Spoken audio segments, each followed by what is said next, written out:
What's going on I-40 today? Right now, we got a stalled vehicle blocking the right two lanes, 40 eastbound near Charlotte Avenue. A crash, 40 eastbound at Fessler's Lane. Injury crash.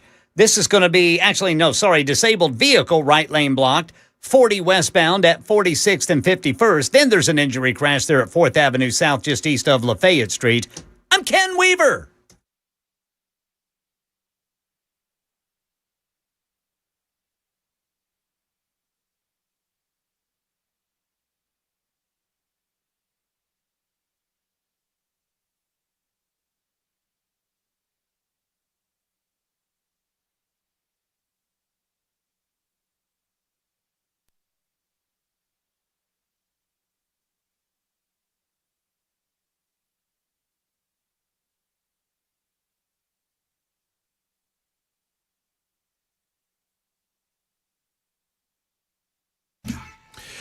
Hello, kids. Welcome in once again. It is the Matt Murphy Radio Show underway for another day. Happy to have you with us on this Tuesday, June 2, in the year of our Lord, 2026. We've lots to discuss today in the next 4 hours. I hope you're a part of all of that. I hope you join in on the conversation, either via super text or telephone line, 615-737-9986. You can also hit us up on a variety of social media platforms. We'll tell you about those in just a moment. Welcome in. Good afternoon. A little bit drier today and apparently dry for the next several days. No rain in the forecast, I believe, until, No rain in the forecast until... what I believe is to be this weekend, if I'm not mistaken. It is episode 1048 of our gathering together on Super Talk 99.7 WTN. 1048 programs, and I've enjoyed every single one. Well, except for that one. Oh, and there was that other one. But other than that, I've enjoyed every single one of them. It's day 498 of Donald Trump's second term as president of the United States of America. We like to remind liberals of that just to drive them crazy because they're still a little less than 1,000 days to go in his second term in office. You can find us on a variety of platforms. Let's get the pleasantries out of the way. Obviously, we're on 99.7 FM from Alabama to Kentucky and all points in between.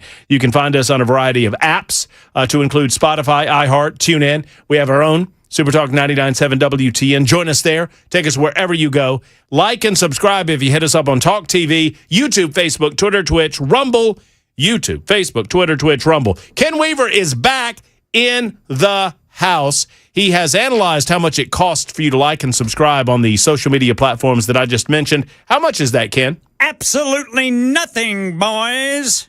Yeah. Nothing at all. Ken, how you feeling, brother? I'm feeling a lot better. The room's not spinning. So talk to me about what happened. I heard that you were dizzy. Oh, yeah, I was real dizzy. I heard that it was bad. So are we talking about this? What's going on? Well, I woke up at 4 o'clock yesterday morning. Yeah. I always sleep on my left side. Uh-huh. So I woke up and rolled over to my right, and I stretched. Mm-hmm.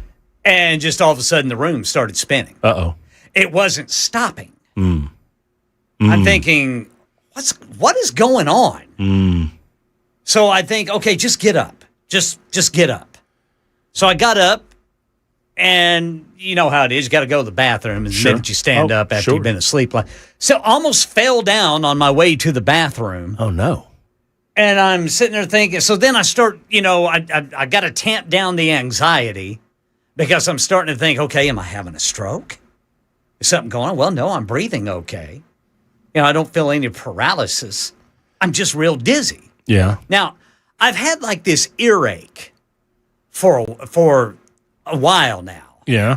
And it's on my right side. And so I got to think, well, maybe that's knocking off my equilibrium. Well, anyway, I just laid back down and went back to sleep. Got up in my regular time at 6:30, rolled over on my right side, stretched, and boom. Same deal. And it just, I'm laying down and I'm dizzy. That was freaking me out. Yeah.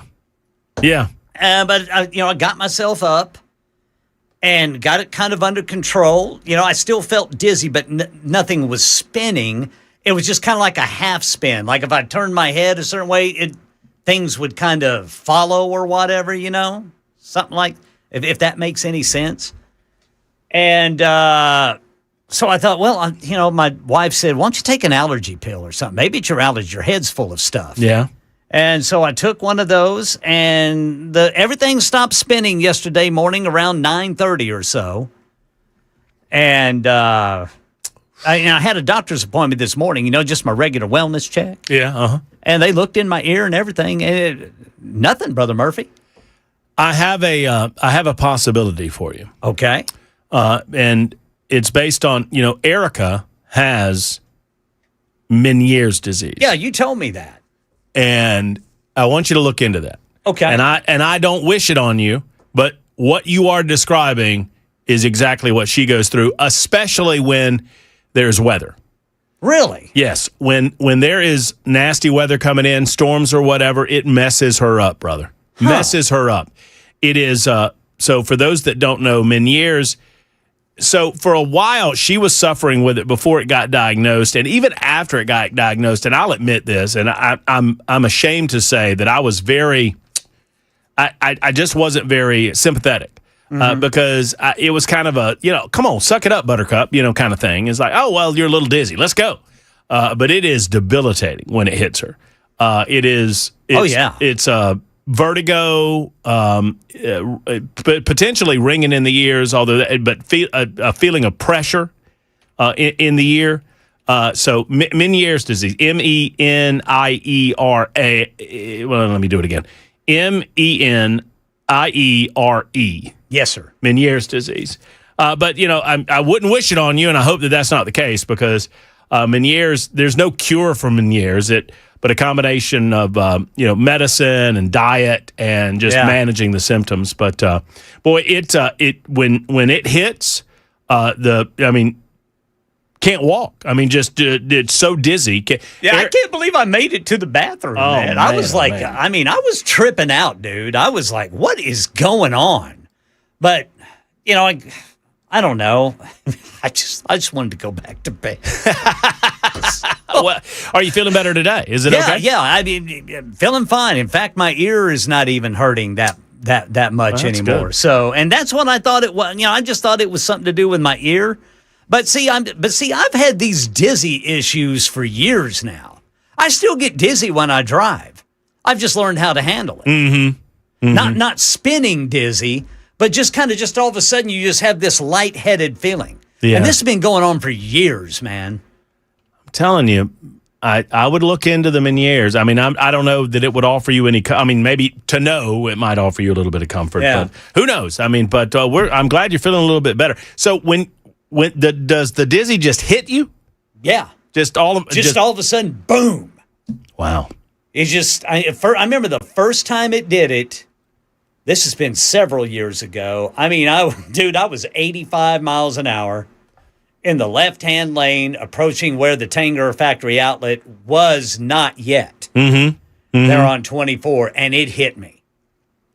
And, it freaked me out. Oh, I bet. Like, I got all the way over, got off on the shoulder and just kind of sat there for a minute. I was just like, what in the hell is going on? Yikes. What was that? Yeah, no doubt. But then, eventually I went to my doctor and we went through several steps all the way up to a neurosurgeon, Brother Murphy. And they have no idea what it is.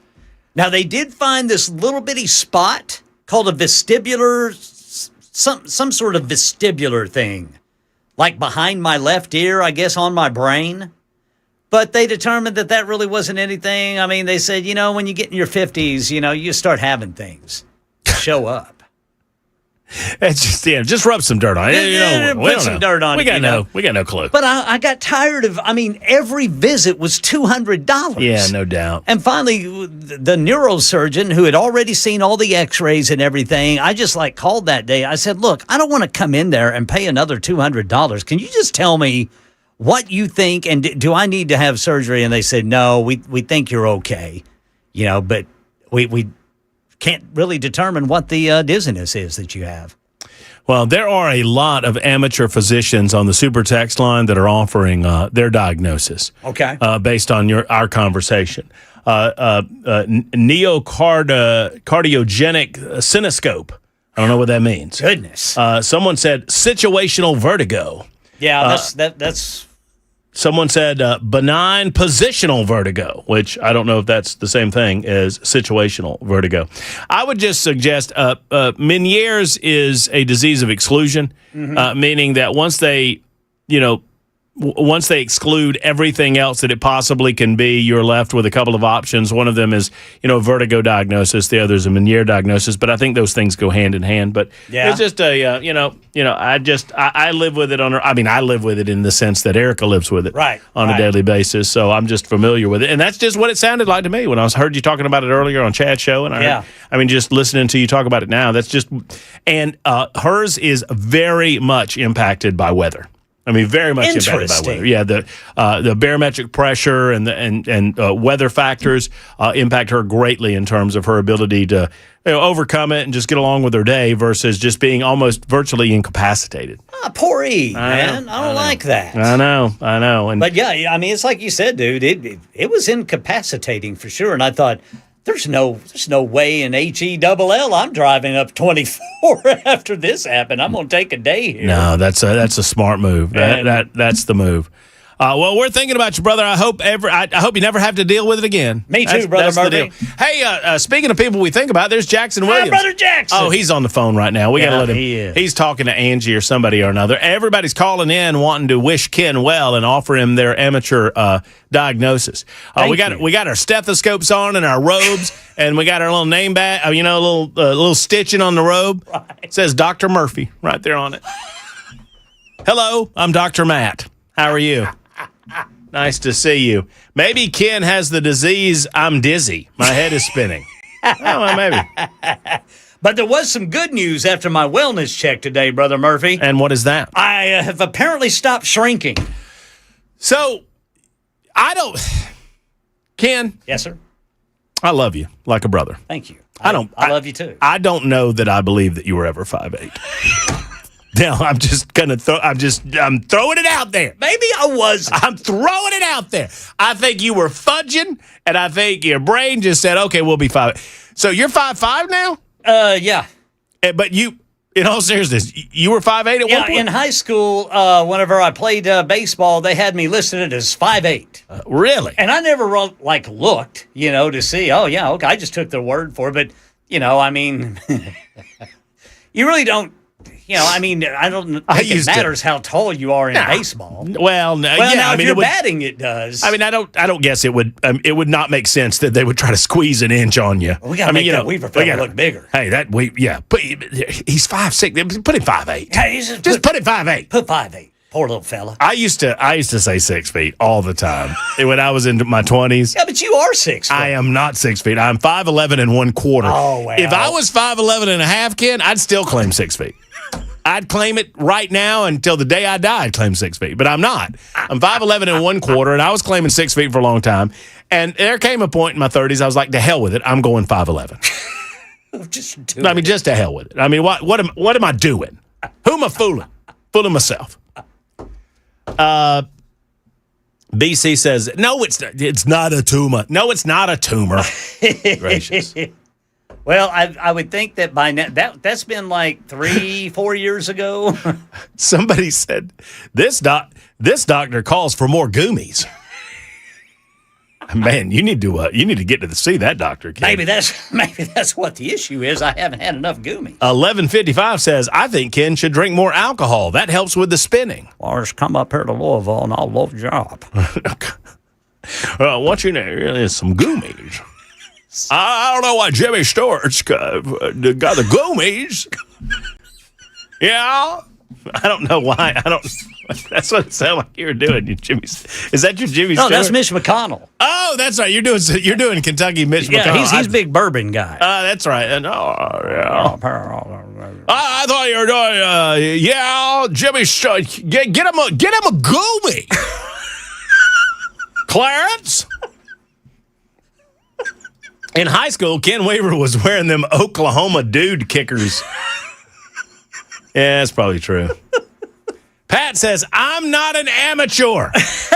When I tell you I've been dealing with this on and off for the last 30 years, ears are ringing right now. I have exactly the same types of symptoms. Potassium helps, says Pat. Yeah, I eat a lot of bananas, and I have ringing in my ears too. But what I attribute that to is I've been doing radio since I was 16 years old. Mm-hmm.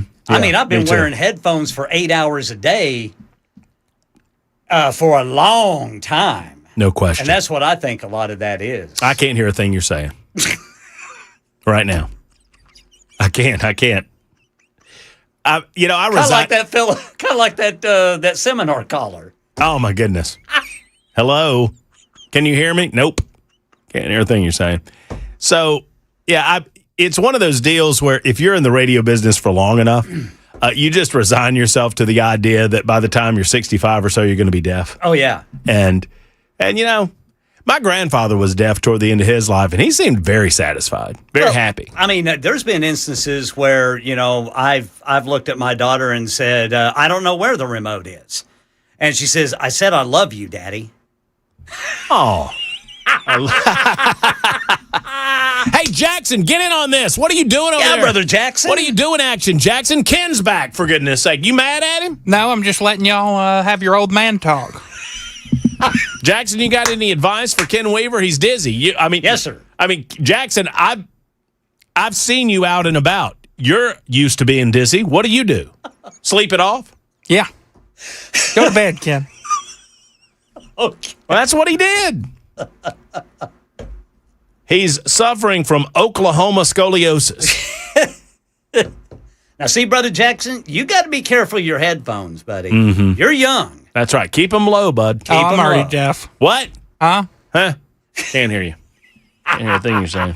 We got a big show for you today. Glad that Ken Weaver's back. Glad you're doing okay for at least for the foreseeable for the time being. You got the wellness check, huh? Yeah, I got the wellness check so I can keep my low premiums. Yeah, I need to do that. I need to get And in on everything that. came back good on that. That's front.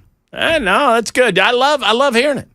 Love hearing it. Love seeing it. Love hearing from all of you. 615-737-9986. If you've got advice for Ken or not, we've lots to discuss. I got Freddie O's budget on the radar screen. I heard Han talking about it earlier. I felt I had this on the docket for you. I'm not saying, I'm just saying. I had it on the docket for yesterday. It's one of those, one of those sibling things where you hear Han go, God, he got to it first. Freddie O'Connell has a budget line item in his budget that he's proposed. They're cutting the firefighters' budget in the city of Nashville. They have raised property taxes, and basically Freddie O'Connell is like, if you can't afford to pay your property taxes, and if you're a resident, you can go pound sand. He does not give a crap about you. Freddie O'Connell talks about caring about affordable housing. What he means is he wants everyone in Nashville on some sort of government assistance. And that's what he's saying for business owners, too. If you don't like your property taxes, pound sand or come and bend the knee before government, and maybe, just maybe, they will give you a grant to help you out with your property tax payments.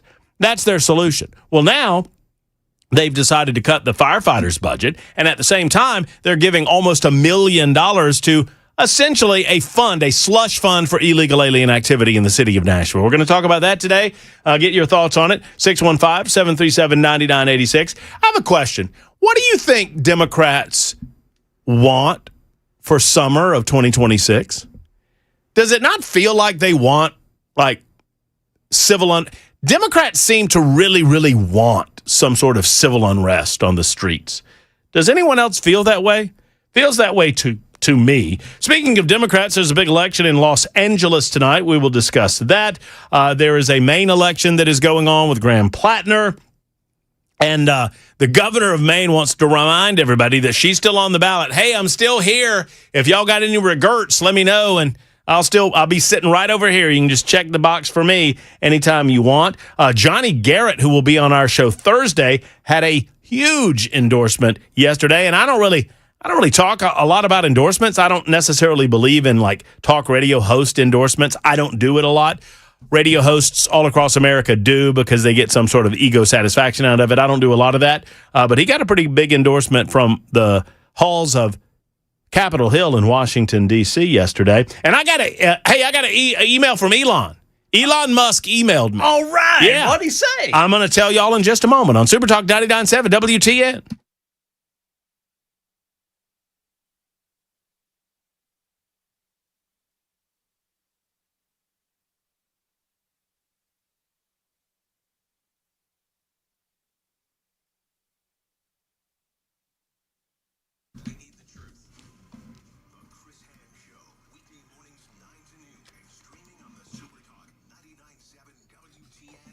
Defend Systems is a life safety and security consultation firm right here in Middle Tennessee. What do they do? Well, their clients include schools, corporations, healthcare facilities, law firms, manufacturing facilities, corporate headquarters, including right here at Cumulus Nashville. I first met Brent Fiddler as he was conducting his training seminar at Cumulus Nashville several years ago.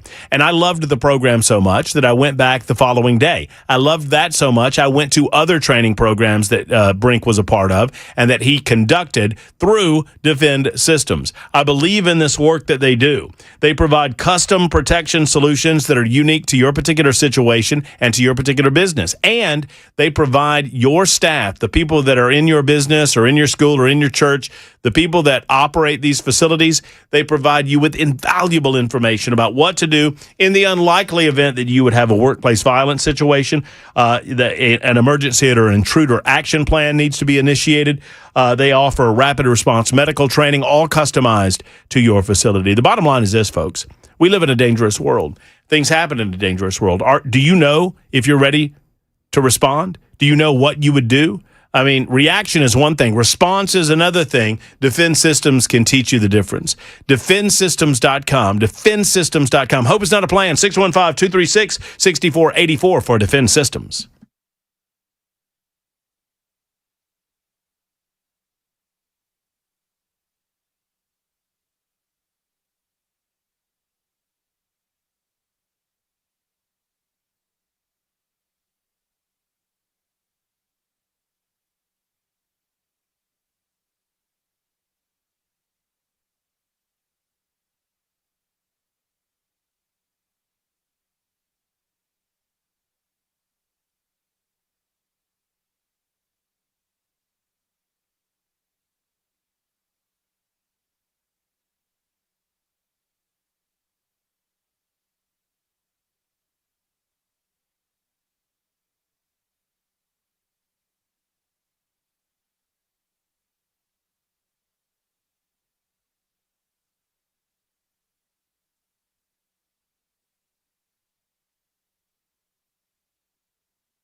The Tennessee Men's Clinic has 3 separate locations to serve you, and they're about to open a 4th in the borough. I'm very excited about that. Murfreesboro, listen up. Rutherford County, listen up.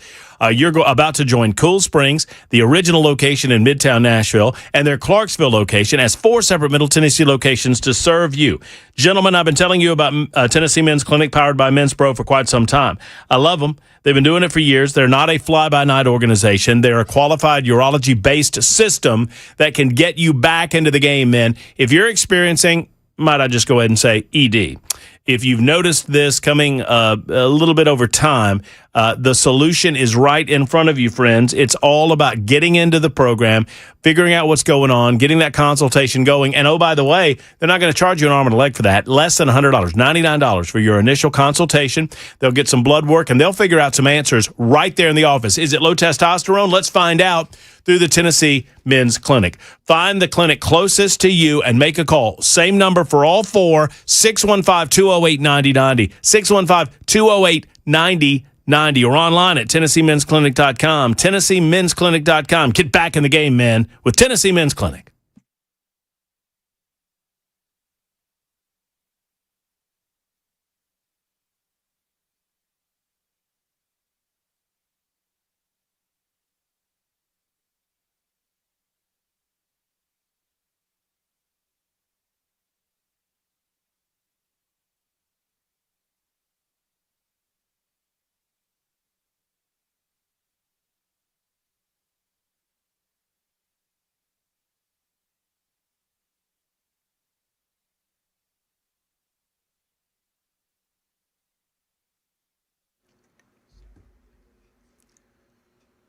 3:30 on the dot. I'm Ken Weaver with your top stories, and we have an Amber Alert out for a missing little 3-year-old boy, Tyler Hall, there in Clarksville. Last seen wearing a green dinosaur T-shirt, green shorts, and gray socks.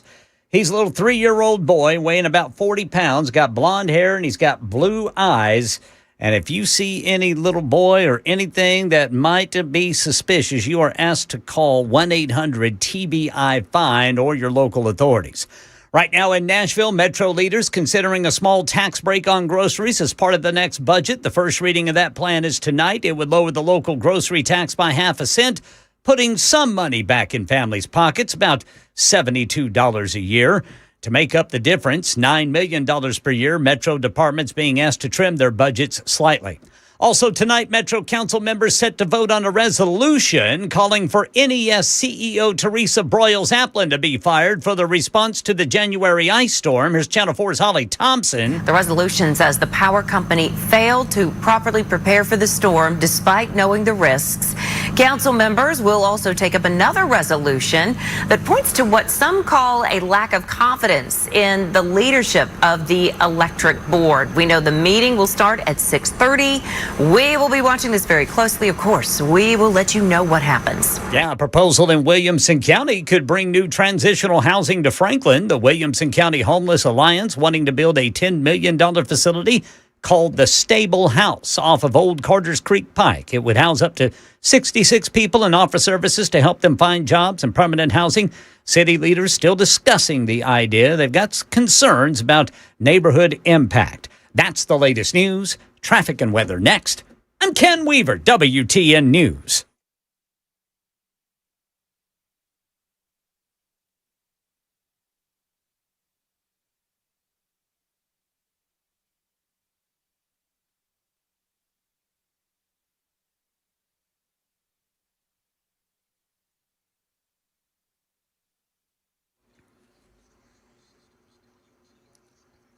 Woodbine just picked up a brand new crash. This is going to be Thompson Lane at Nolensville Pike. Crash on the right shoulder, 40 eastbound at Fessler's Lane. West Nashville, a stalled vehicle, 40 westbound at 46th and 51st. Then in Antioch, a crash, Murfreesboro Pike at Hamilton Church Road. And in Brentwood, we've got a stalled vehicle on the right shoulder, 65 northbound at past Concord Road.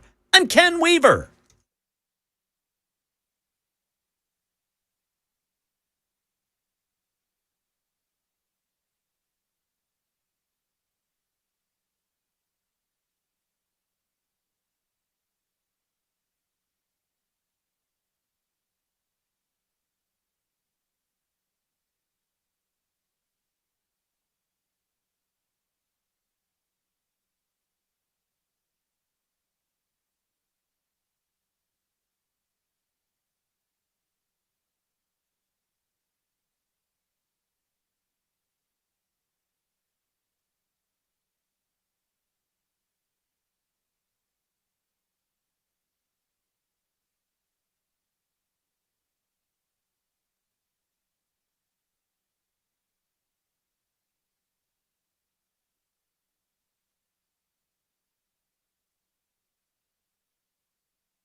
Super Talk 99.7 WTN, 37, almost 38 minutes after 3 o'clock. Thank you for being around with us. So, Weaver's a lot closer to this weather forecast than me. I don't know if Jackson's looked at it, but... What is that, Brother Murphy? So, it's no rain until, like, the weekend, right? Yeah, I don't even... All I'm seeing is through Saturday, and there is not a drop of rain through Saturday. Let me check Sunday. Okay, so Saturday night, a 20% chance of showers. Sunday, 40% chance. Okay. Monday, 50% chance. Congratulations to all of you in town for CMA Fest. Look at that. Yeah. They're going to stay dry. Looks like you're going to stay dry. We welcome you to the city of Nashville, Music City, USA. We appreciate you being here. Please spend your money. Don't spend it wisely. Spend a lot of it. Thank you. Hey, Ken. Yes, sir.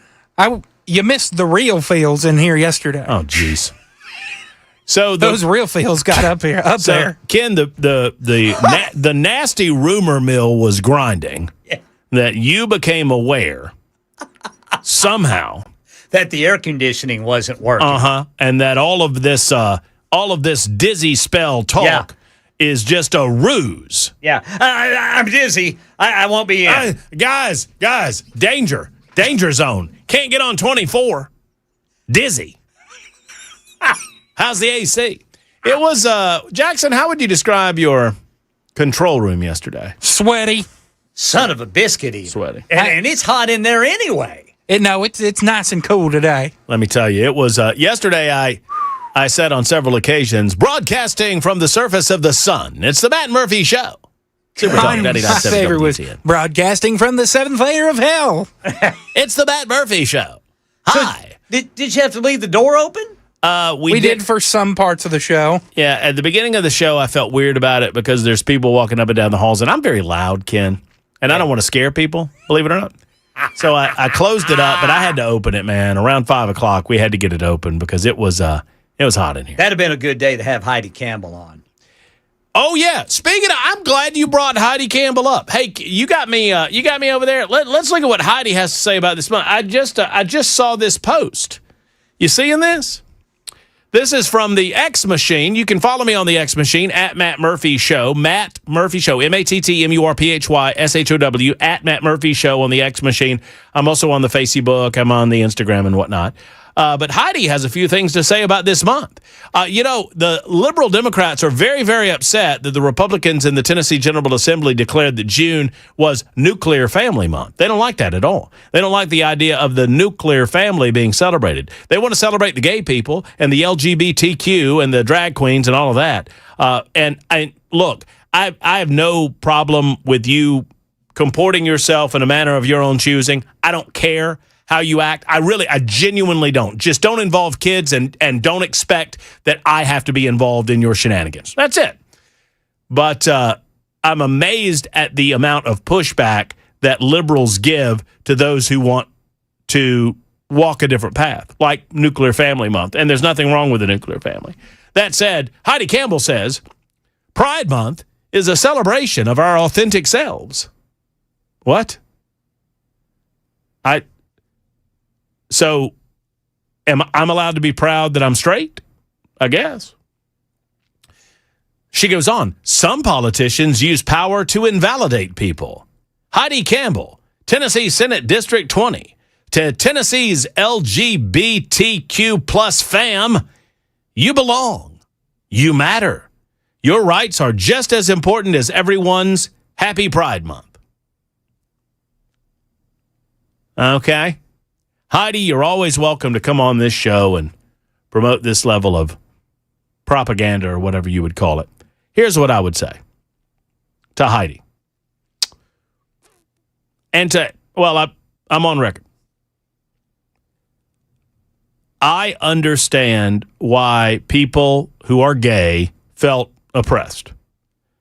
I understand that there was a time in America's history where, if you were a consenting adult and you wanted to live with another consenting adult and, do your thing. I mean, once again, that's not my business. That's between you and your maker.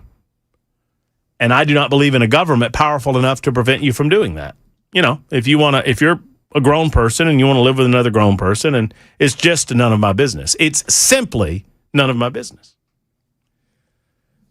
But for years, the gay community insisted that anyone that suggested that what they were doing was a choice were wrong. Okay. So if I accept your premise, then what are you so proud about? I'm not necessarily proud that I'm straight. I'm not necessarily proud that I'm white. I'm not ashamed of any of those things. I had nothing to do with any of that. What are you so proud about?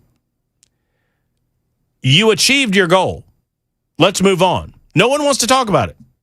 You know why? Because no one cares. Genuinely speaking. And I say this with all of the love in my heart that I can possibly muster for my fellow man. Nobody cares. Hey, I'm gay. I don't care. I'm queer and I'm here. I don't care. I don't care. I do not care. Stay away from kids. Do not involve kids in sexual conversations or sexual-oriented themes. Thank you very much. That's it. That's all I ask of you. Otherwise, you go do you. Don't violate any laws. Don't violate anyone else's rights. Thanks, but no thanks. And that's what I got to say about all that. 615-737-9986. I got an email from Elon. I'm very excited about this. So, fellas, I don't know if y'all know, but, pretty important guy over here, considering that I'm getting emails from Elon Musk. I'm going to, Jackson, have you ever gotten an email from Elon Musk? Not yet. Mm-hmm. I mean, I guess there's hope for you. I don't know. Let me, as soon as I can pull it up, because I get so many emails. Oh, here it is. Now, this is a biggie. This email came in to my Matt at murphyshow.com account, Matt at murphyshow.com. You can email me too. It says Elon Musk. And here's the content of the email. Hello, it's me, Elon Musk.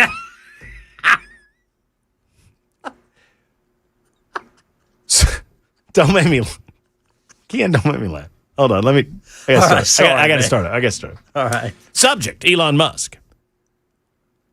Hello, it's me, Elon Musk.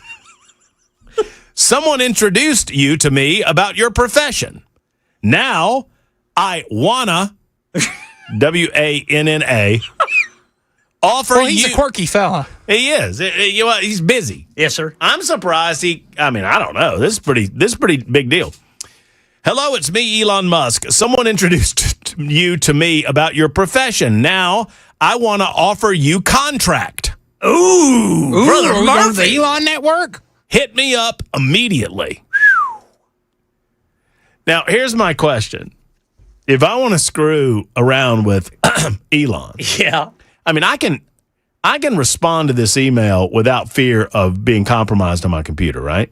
Just as long as you don't click something. Yeah, as long as I just want to make sure of that. I think that's the case. So if I were to hit reply and say, hey, Elon, this is awesome. I think you're fabulous. I love your SpaceX, and I love your Starlink, and I love your, Potbelly, and I love everything about you, Elon, and God bless you, and let's do it. Let's make beautiful, beautiful music together. I think I'm going to do that. See what happens. You should write back and say, that sounds great. Give me your social security numbers.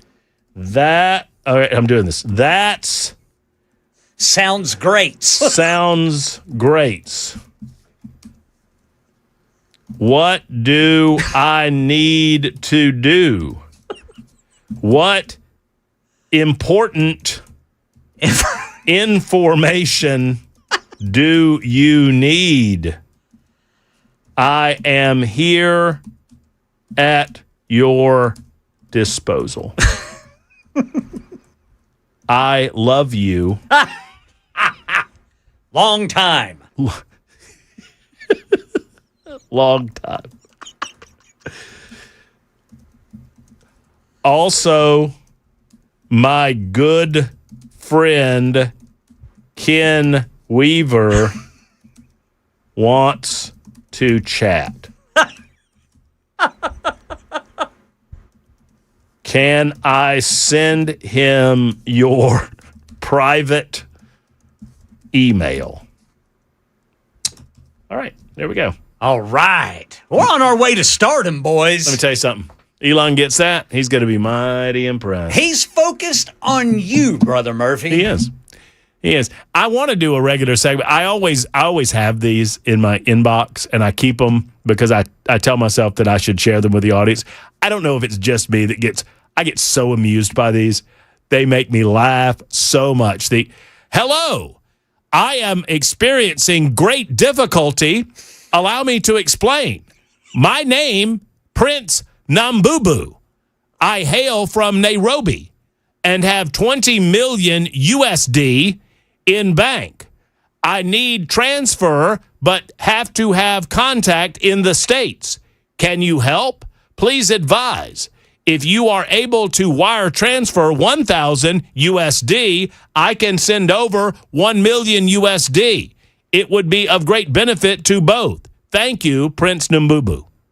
I got called a dirty name by one of those people one time. Oh, did you? Yeah, I was messing around with them. Yeah. And they called me a bad name. Oh, well, that's not very nice. Yeah. What was the name? Oh, I can't repeat it, Brother Jackson. It started with an F. The first word started with an F, ended with a G. Mm-hmm. The second word started with an A and ended with an E.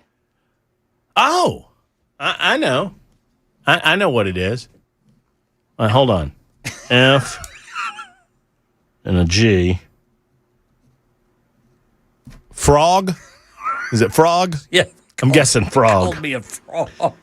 And the last one was an A and an E? Yeah. Antelope. You're a frogging antelope, Ken. Frog and antelope? 615. Oh, I got it. Yeah, you get it? Yeah. Larry has a thought about Meniere's disease. Hello, Larry. Hey, Matt. How are you, brother? Man, I'm doing good. I hope you are, Larry. Well, I'm above the daisies, which is more than I can ask for. But I actually had to have brain surgery in 2003 for Meniere's. Goodness. They had to do a vestibular section. Yes. So they went through my skull and had to sever the balance nerve to my right side. After 17 staples Yikes. at 43 years old, Wow. I had to learn how to walk all over again. Mm-mm. Goodness, Larry. They told me I would never ride a bike again, a bicycle, you know. That I was pretty much just going to have to sit in a rocking chair on my porch. And I said, screw that. So later on, I put probably a little over 200 miles on my bicycle. And between the two Harleys, have over 30,000 miles. All right. But now it's back again with a vengeance. I mean, I barely drive 8 miles a month. I would have loved to have gone to the Glock store, but that is a 2.5 hour drive each way, and I just can't do that anymore. But when I first heard Ken's symptoms this morning, the first thing that popped in my mind was, man, I hope this is not Meniere's. Man. I mean, me too. I wouldn't wish this on my first ex, even though I was pulling for the great white shark to get her when she walked into the water. but because that would have been over quick. Meniere's is not over quick. There is no cure. They don't know what causes it. They do know that it is more prevalent in the South. Really? I can guarantee you, just like Matt said, it has something to do with barometric pressure. And a friend of mine that I went to high school with, he also has it. He lives about 45 minutes from me. and it can hit both of us within 90 minutes when there is some sort of system moving in. Interesting. It's a nasty disease, man. Oh, I mean, yeah. it's just. Well, it's And then terrifying, also, man. I mean, it's scary. When you're on the road Well, yeah, man. and it hits you like that, man, whoo. It's got to be frightening. It's very humbling. Yeah. I have, it's 1 mile each way to my favorite little gas station, which I go to get cigarettes, which I know you or Matt no longer enjoy. Pardon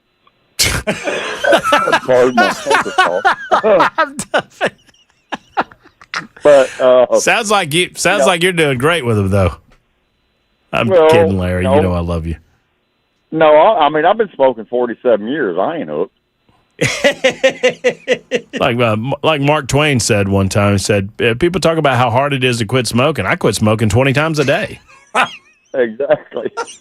Do you know that I'm actually related to Mark Twain? I did not, Larry, but it does not surprise me.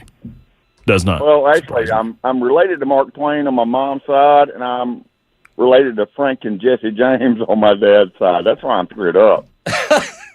That would do it, Larry. I've had, I went up. Like I said, it's 1 mile each way. Yeah. And I've been coming home from the gas station and had to pull over on the side of the road and get out of my truck and give up my cookies. I mean, it is. It's nasty, man. It's just nasty. Well, And it's a bad deal. Yeah. I got to scoot though, Larry. Yeah, go ahead. I'm sorry.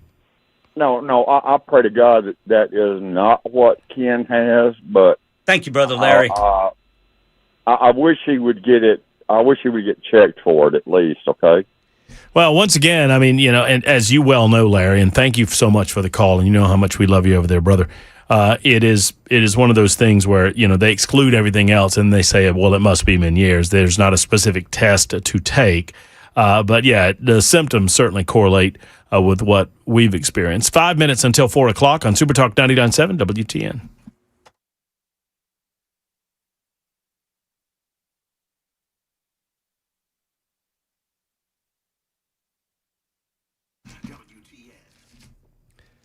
Grace Point Healthcare truly is modern medicine delivered the old-fashioned way. I encourage anyone, including my good friend Ken Weaver, if they're interested in getting diagnosed by a medical doctor that knows what they're doing, if they're interested in getting the insurance company out of the way in the doctor's office, never should you allow an insurance company to dictate how your doctor treats certain symptoms that you bring in with you. Then you need Grace Point Healthcare. They are the source for all things, successful conclusion. They don't just treat symptoms, right?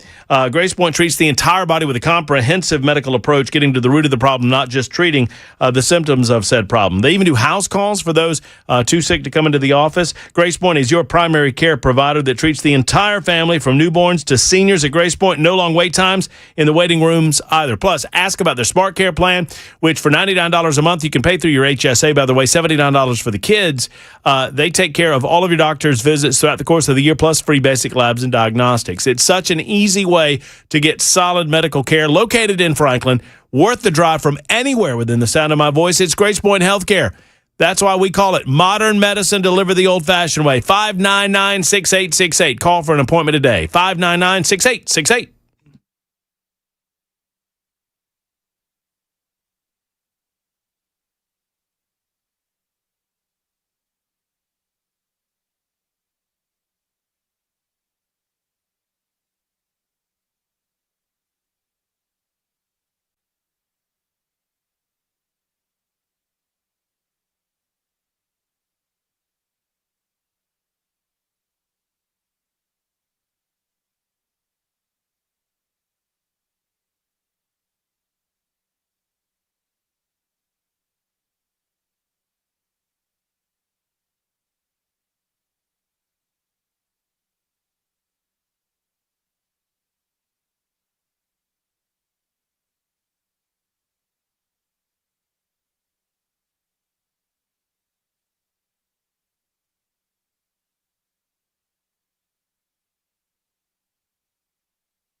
4 o'clock on the dot. I'm Ken Weaver with your top stories. Got the full forecast and traffic in 5 minutes. And I mean, they have got an all out search going on in Clarksville right now. Tennessee Bureau of Investigation issuing an Amber Alert on behalf of the Clarksville Police Department for 3-year-old Tyler Hall. He's a little 3-year-old boy, weighs about 40 pounds. He's got blonde hair and blue eyes. Last seen wearing a green dinosaur T-shirt, green shorts, and gray socks. Last seen today in the Aurelia Lynn Drive area of Clarksville. If you have seen Tyler, you're asked to call TBI at 1-800-TBI-FIND or Clarksville PD. And again, it's an all-out search. I mean, they got sheriff's deputies out there, police officers, K-9 units looking for this little boy. A proposed half-cent grocery tax cut is on the table at tonight's Metro Council meeting. Julie Smith, Chief Communications Officer for Mayor Freddie O'Connell, telling News 2 a typical family would save about $72 a year. What we're saying is that it shouldn't be a luxury to feed your family. We want everyone to be able to go in, afford the groceries that you're seeing. Since the pandemic, we have seen grocery prices really fluctuate fairly wildly. So it would cost about $9 million in revenue, and plans are in the works to offset it with small budget cuts across all departments.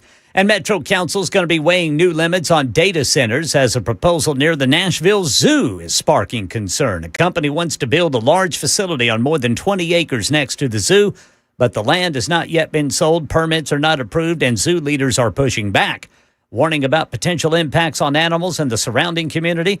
A pending ordinance would ban large data centers within a half mile of places like homes, schools, and zoos in Nashville.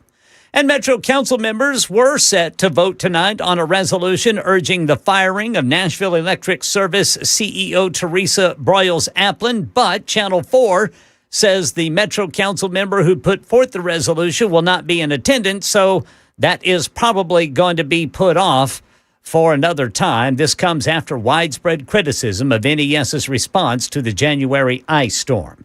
Elsewhere in Middle Tennessee, Channel 4's Holly Thompson on a new tool for law enforcement. Roadside drug testing could soon be coming to the city of Laverne. Today, we know city leaders will decide whether to accept some new testing equipment from the TBI and the Tennessee Highway Patrol for Laverne Police. These devices are by Satoxa. Now, it can provide, they say, rapid test results. That's for several drugs, including things like marijuana, cocaine, and fentanyl. That's the latest news. Traffic and weather next. I'm Ken Weaver, WTN News.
All right, we've got a stalled vehicle on the right shoulder. This is 65 northbound, right there at 24 north. Then in Antioch, a crash, Murfreesboro Pike at Hamilton Church Road, Woodbine, Nolensville Pike at Thompson Lane, also Thompson Lane at Nolensville Pike.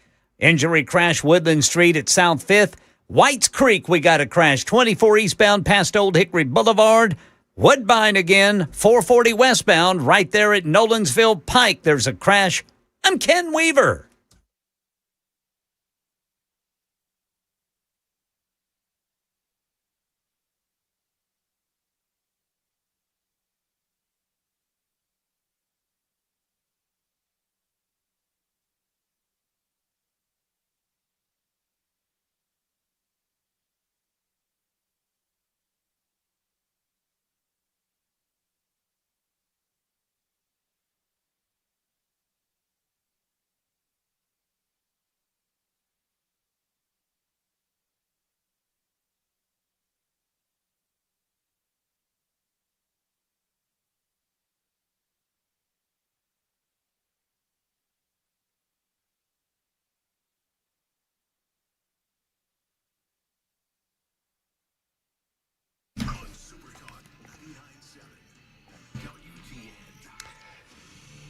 Hello, friends. Back after it. Hour number 2 of the Matt Murphy Radio Show. You're welcome to be a part of the show in person and directly by dialing us up at 615-737-9986, 615-737-9986. Phone lines available to you. You can also hit us up on the super text line. We always appreciate turning a monologue into a dialogue or a dialogue into a trilogue, as it were. You can also find us on a variety of platforms, of course, TuneIn, iHeart, Spotify. We're on Talk TV, YouTube, Facebook, Twitter, Twitch, Rumble, YouTube, Facebook, Twitter, Twitch, Rumble. Always a good follow over there. Like and subscribe us. YouTube chat is up and running, and I got a number of videos that I'm going to share with you this hour. So it's always more fun to watch if you're able on that platform. We appreciate you can. I'm a little bit surprised and maybe, dare I say, a little disappointed that Jackson has not given me more crap for my shirt today. But, you know. You wear that shirt often. I don't wear it all. I haven't worn this shirt. I have another shirt that's like this shirt that I wear. I haven't worn this shirt in a while. This shirt I know that because this shirt was dry cleaned, and I had to get it out of the little dry cleaning bag. Mm-hmm. All right, I got a couple here. Did you get that shirt exclusively from a store that sells to retired people? I did not. I did not. Did it come with a bowl of soup? No, it did not. That's always a good one. Looks like a nice shirt to me. Thank you, Ken. You calling Ken old, Jackson? Is that what you're doing? By the way, I got to tell you, he's worried about me bringing this nincompoops trophy to him. Oh, he's afraid I'm going to have a dizzy spell and fall down. Oh, well, that's nice. Isn't that nice of him?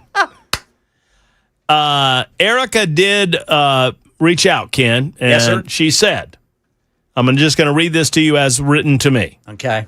Sounds like Ken has them in years. He needs to find a good ENT that has an audiologist on staff to get the hearing test. Remember, I had to get an MRI to check for a brain tumor, and that's when I was told it was, quote, just Meniere's. Tell him maybe if he has sodium in his system, to drink a little extra water. Also, might have a crystal buildup in his ears. That can be cleaned out. Yeah, I had the hearing test, and my left ear is way lower than my right ear. Yeah. On capability to hear things. Yikes. Well. Thought you meant lower on your body, like Ken's right ear is on his neck while the other one's in the... Oh, yeah. Well, listen, dude. We all got it coming, kid. Ken, I didn't get to tell you about Jackson out at the racetrack. I want to hear moaning and complaining about how far we had to walk. That was you, brother. We only had to walk all the way around the track. I don't understand why you got upset about it. I didn't get upset. Where's the train, You were the Matt one. Murphy? Yeah, you were the one going, where are we even going? Where is it? I don't even see anything. We had to go through the tunnel. I was just concerned. Jackson wanted me to hook us up with a golf cart. Oh, yeah? Yeah. We were unable to do so. We had a great time. You need to come next time, Ken Weaver. I want to. I want to do my news from out there. I'm going to set this thing up. Either that or just do what you guys did and hang out. Just play hooky. Did you guys have some ice cold brews? We did. We did. We purchased one in the fan zone right at the beginning, and then there were complimentary beverages inside on the entry. Oh yeah. Oh my goodness! You talk about those. Let me tell you, those Cracker Barrel hamburgers. Oh goodness! Were tip top. Oh yes, sir. Oh, tip top. Yes, those little pickles that we put on them. Oh, I could go for one of those right now. me too. Matter of fact, Jackson was very appreciative of the popcorn. The popcorn? The popcorn was good. Interesting. I know, and you don't normally say that. And those cookies. Oh, the cookies. I have no doubt. The red velvet cookies. Ken? Man, you guys had a good time. Ken, do you know my way of eating peanuts? Have I told you about you put it in your sodas. Well, no, I do the whole thing. So you do the shell and all. That's right. That's right. So I was telling Jackson, man, we need some peanuts so I can show you how I eat them. And the lovely, and I would say her name if I knew it. I don't think I ever found it out. She was taking care of us in the little I guess suite that we were in. She brought me some peanuts. We didn't have any out, but she brought me some. And so I showed everybody what I was talking about, and you get the same expression on everyone's face every time this happens, which is shock and disgust. Yeah. And then I convinced Jackson to eat one. Jackson, your review? A little grainy. It's good fiber. And? It was tasty. Flavorful. Yeah, you get the salt and then the peanut. Oh, flavorful. I'm telling y'all, you can't go back if you try this. For those who have not heard me discuss this, I originally saw this. We were at Wrigley Field, E and I saw a dude eating peanuts in the shell, just the whole thing, shell and all. And I thought, oh, my God, this guy's disgusting. What's wrong with this person? And by like 3 innings later, I was buying some peanuts and trying it. And it was good. It's the only way that I eat peanuts now. It took you 3 innings? Just took me 3 innings. That's right. Yeah. And I'm like, well, I gotta go for it. I gotta try it. Right. And I did, and it was good. I couldn't believe it. Now it is a little. I think that's a fair assessment, Jackson. Grainy, if you will, but you got to put a little effort into it. Yeah, but you need some fiber in your life. Fiber's good for you, especially at our age, Jackson. Haven't heard back from Elon, guys. I'll keep you updated. I'll keep you up to date. Well, he's busy right now. I guess so. But I have yet to hear back from Elon. The tunnel hasn't installed Starlink yet, so it doesn't have good service. Apparently so. Metro Nashville Mayor Freddie O'Connell has proposed more than $70,000 in his annual budget for the Tennessee Immigrant and Refugee Rights Coalition, which is a nonprofit group that supports illegal aliens living in the state of Tennessee. This is dangerously close to supporting or becoming a sanctuary city. TIRRC, or Turk, partnered with the city last year, providing relief for those impacted by the U.S. Immigration and Customs Enforcement, or ICE, was asked by the Biden administration to support the release of aliens into Tennessee's interior, and those affiliated political action committees endorsed O'Connell during his successful 2023 run for mayor of the city. Now, you might note, and I'm reading from the Tennessee Star article written by, I guess this is Patrick Leahy, right? No, it's Tom Pappert. Michael Patrick Leahy runs the Tennessee Star. Tom Pappert, one of his reporters. Highlighting his relationship with the organization, the newspaper reported O'Connell also stated, "I've had years of conversations and successful collaboration with TIRCC," or wait, that's not right, but that's the way he said it. "And so we want to get this right for the entire city." Comments came just months after the Tennessee Star reported that the group received more than $3 million in government funding in its tax filings. So Freddie O'Connell is cutting the budget in a lot of significant ways to include a budget cut from the firefighters, yet he can see fit to support an organization that specifically supports illegal alien activity in the community of Nashville. So firefighters be damned. We're going to support the illegal alien activity through Now, $700,000 might not sound like a lot of money, but pennies become dollars become hundreds of dollars become tens of thousands of dollars, and before you know it, you're talking about real money. Consider the attitude that Freddie O'Connell, he bends over backwards to protect illegal aliens who ought not be in our community. Regardless of how you think we got here, regardless of what you think we should do about it, they should not be here. And providing taxpayer resources to those that should not be here is fundamentally wrong. Secondarily, he is simultaneously dismissing business owners' concerns about increased property taxes, doesn't even really speak about the poor property owners that are being displaced out of Davidson County because of their inability to pay, and there are plenty of them. He talks out of both sides of his mouth, saying, well, the property values went up, so we got to go up on the property taxes. That's a lie. They didn't have to go up on property taxes. They chose to go up on property taxes. They know the net result is an increase in what you pay if you live in Davidson County, and they know they're soaking these businesses. And remember that Freddie O'Connell's response when asked about this is, so what? It's not my job to protect these businesses. New businesses will come along. There's businesses clamoring to come into those spaces. And you're talking about iconic type businesses, right? And they are dismissive of this, apparently dismissive of the concerns of the Nashville firefighters that say that they're having their budgets cut at a time where there's a tremendous amount of growth within the city. And they don't know if they'll be able to keep up with said growth considering the cuts that are being made in their department. But God forbid we cut the $700,000 that goes to an organization that specifically supports the activities of illegal aliens in this community. God forbid. If I said 70,000, I apologize. It's 735,000. I said 700,000 at the beginning. So if I incorrectly said 70, I apologize. 4370. It's almost, it's going on $750,000 $1 million.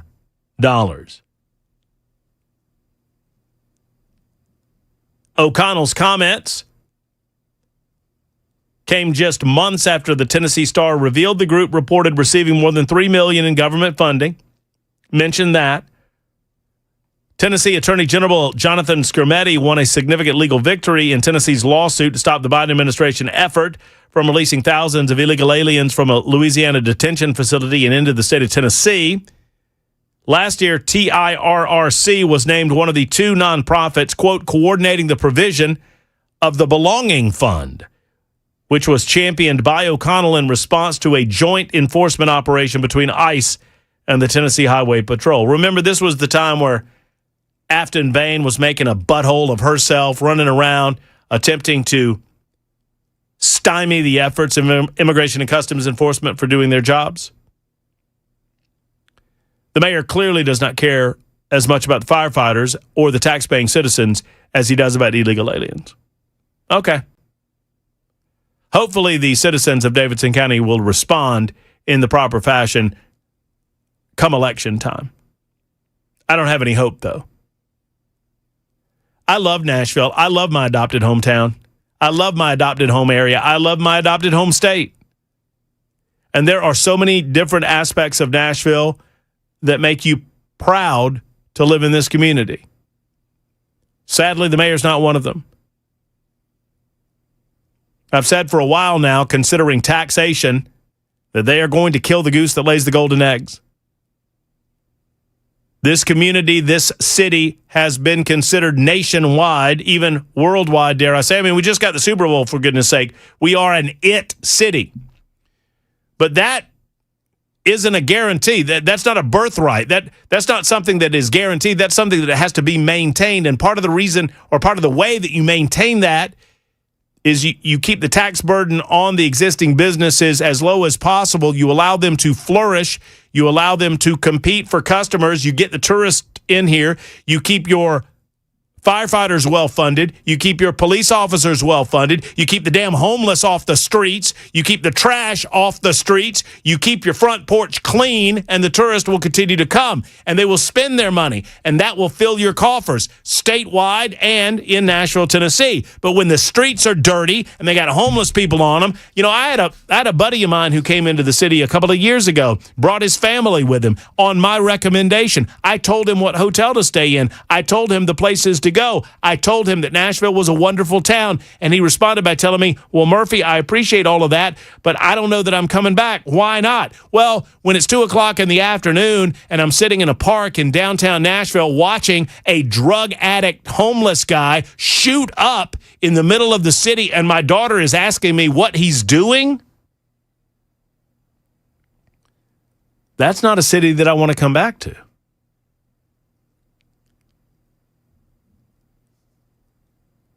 Erica just got back from California. She said to me, and it was her experience, that she has seen more homeless people in Nashville, Tennessee than she saw in San Francisco. Now, she was in a nice part of San Francisco, I'm certain. Fisherman's Wharf, a tourist-type area.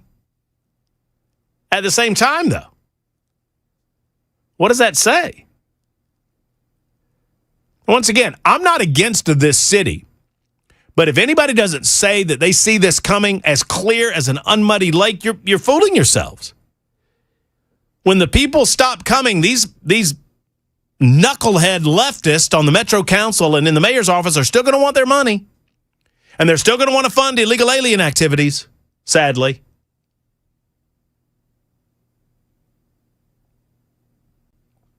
He's going to turn the it city into another kind of city that ends with it. You know what I'm saying? You picking up what I'm laying down? I'm leaving it right where you can find it. Steve, Austin, Ernie, in that order. 22 after the hour. Super Talk 99.7 WTN.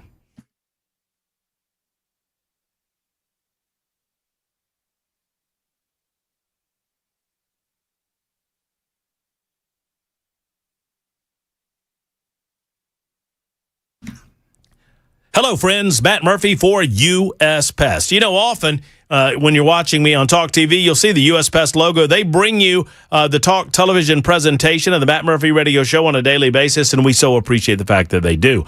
I appreciate even more what they bring to your home, what they bring when it comes to pest control inside of your home. Are you concerned about bugs? You know what I'm talking about. I mean, it's bug season. I mean, and they are procreating, friends. They're getting busy, and they're making baby bugs, and those baby bugs want what yours. They want your AC.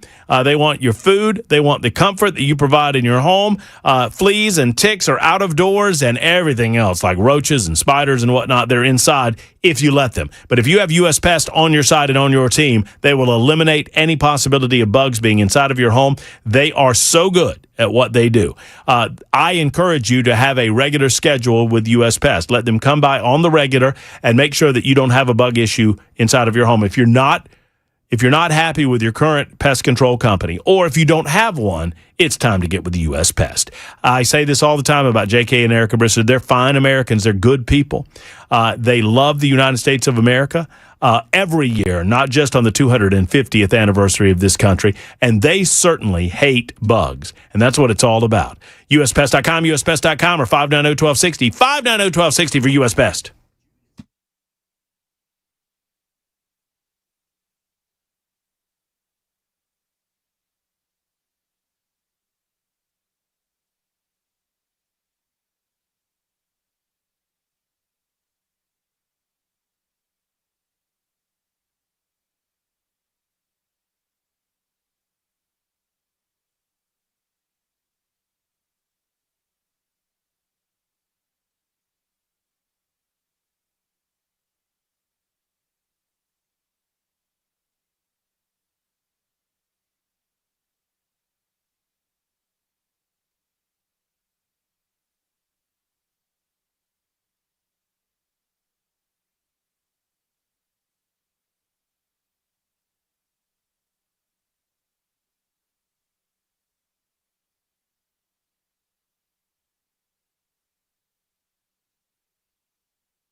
Hi, friends. It's Matt Murphy. Cover Nash with Shane Ring. They cover all things health insurance for you and your family. If you have any concerns, if you're worried about paying too much, if you're concerned that you are uninsured right now and you don't know what to do about it, it's time to make the call and schedule the appointment with Shane.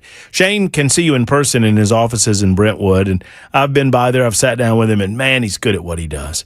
He understands these programs inside and out. He understands the differences. He has read all of the fine print, and he can relate it to you in a way that makes it easy to understand. Sadly, most of these quote-unquote health insurance professionals, they don't want you to understand what's going on because they like hiding things in the fine print. That's where your healthcare concierge comes in. That is what Shane Ring truly is. So if you are unsatisfied with your current rates, if you're uninsured, you're tired of paying too much, or self-employed, it's time to call Shane and his team. Let them get on the job. 615-465-0023, 465-0023, or online at covernash.com. Cover Nash is real health coverage on your terms, not the government's.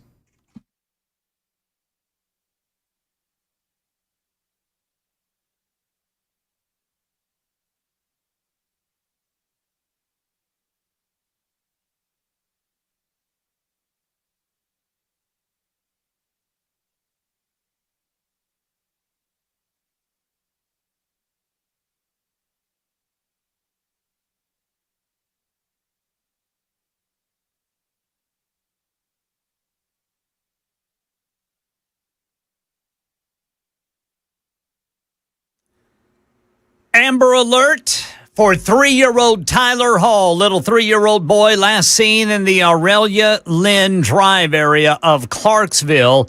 Last seen wearing a green dinosaur T-shirt, green shorts, gray socks. Got a massive search underway. If you see that little boy, anything suspicious, call 1-800-TBI-FIND. Also, Metro Council going to be busy tonight. We'll tell you all about it at 4:30. A Super Talk 99.7 WTN.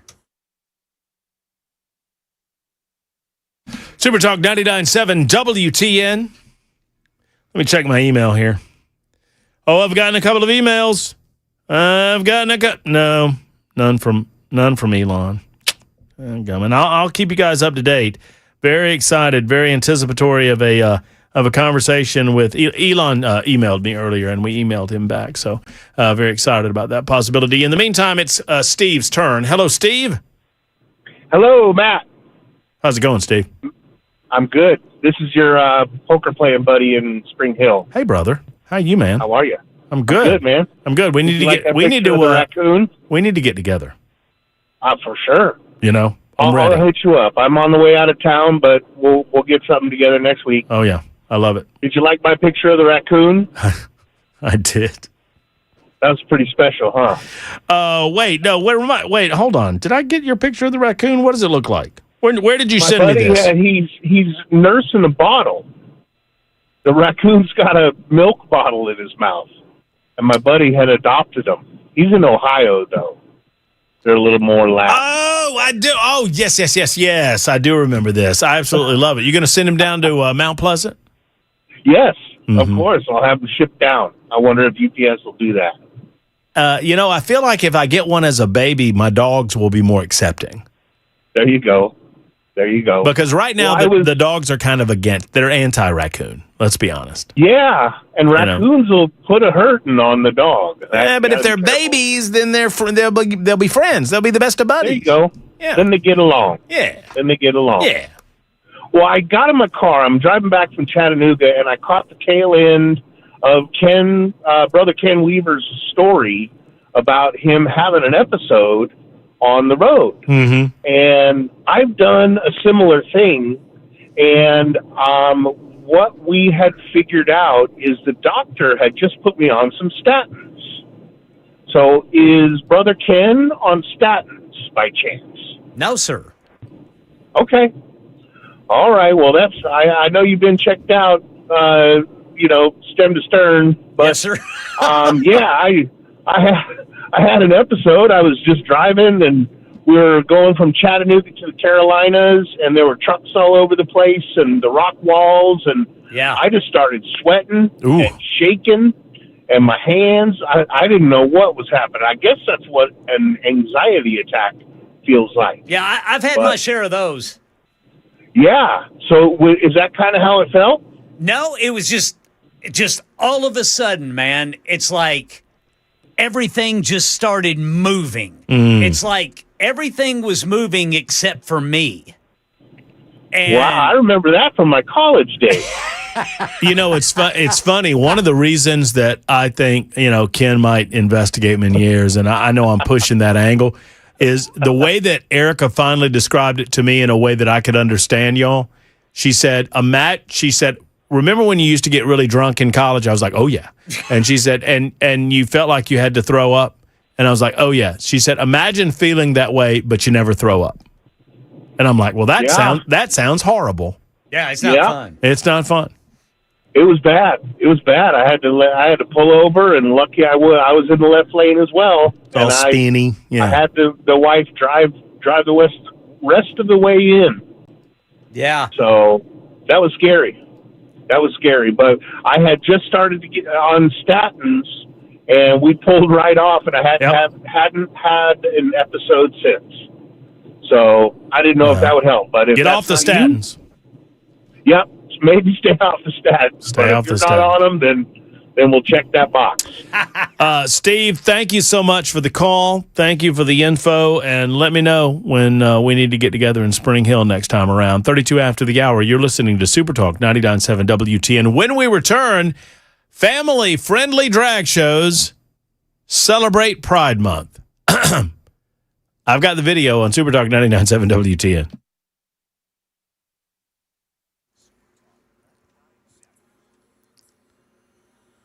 I'm Ken Weaver with your top stories, full forecast and traffic in 5 minutes. And right now in Middle Tennessee, an Amber Alert issued on behalf of the Clarksville Police Department. Everybody's looking for 3-year-old Tyler Hall, little 3-year-old boy last seen in the Aurelia Lynn Drive area of Clarksville.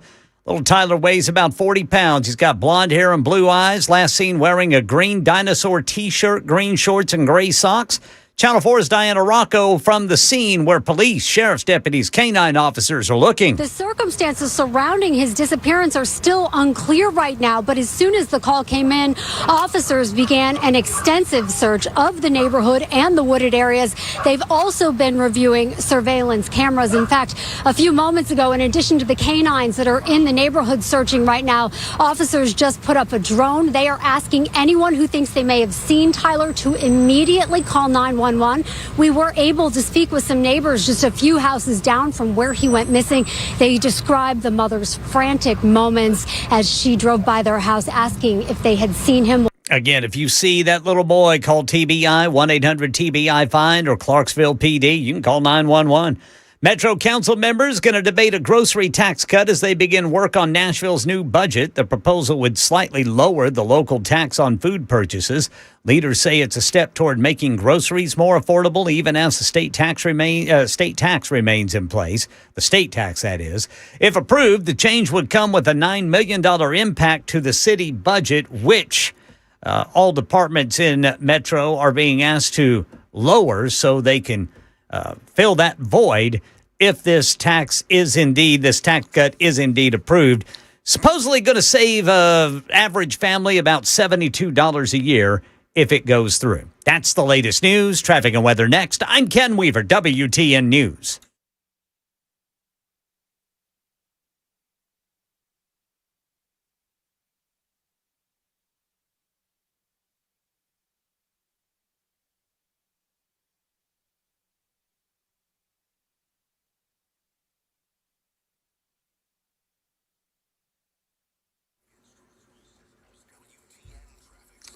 All right, we've got the remnants of a vehicle fire slowing things down going northbound on 65. They're at 24 North. You got the right shoulder blocked. Then in Woodbine, we've got a crash at Nolensville Pike at Thompson Lane. Belmont area, we've got the left shoulder blocked by a stalled vehicle, 440 eastbound past Hillsborough Pike. Whites Creek, a crash, 24 eastbound just past Old Hickory Boulevard. Back to Woodbine, where we got a crash reported 440 westbound at Nolensville Pike. I'm Ken Weaver.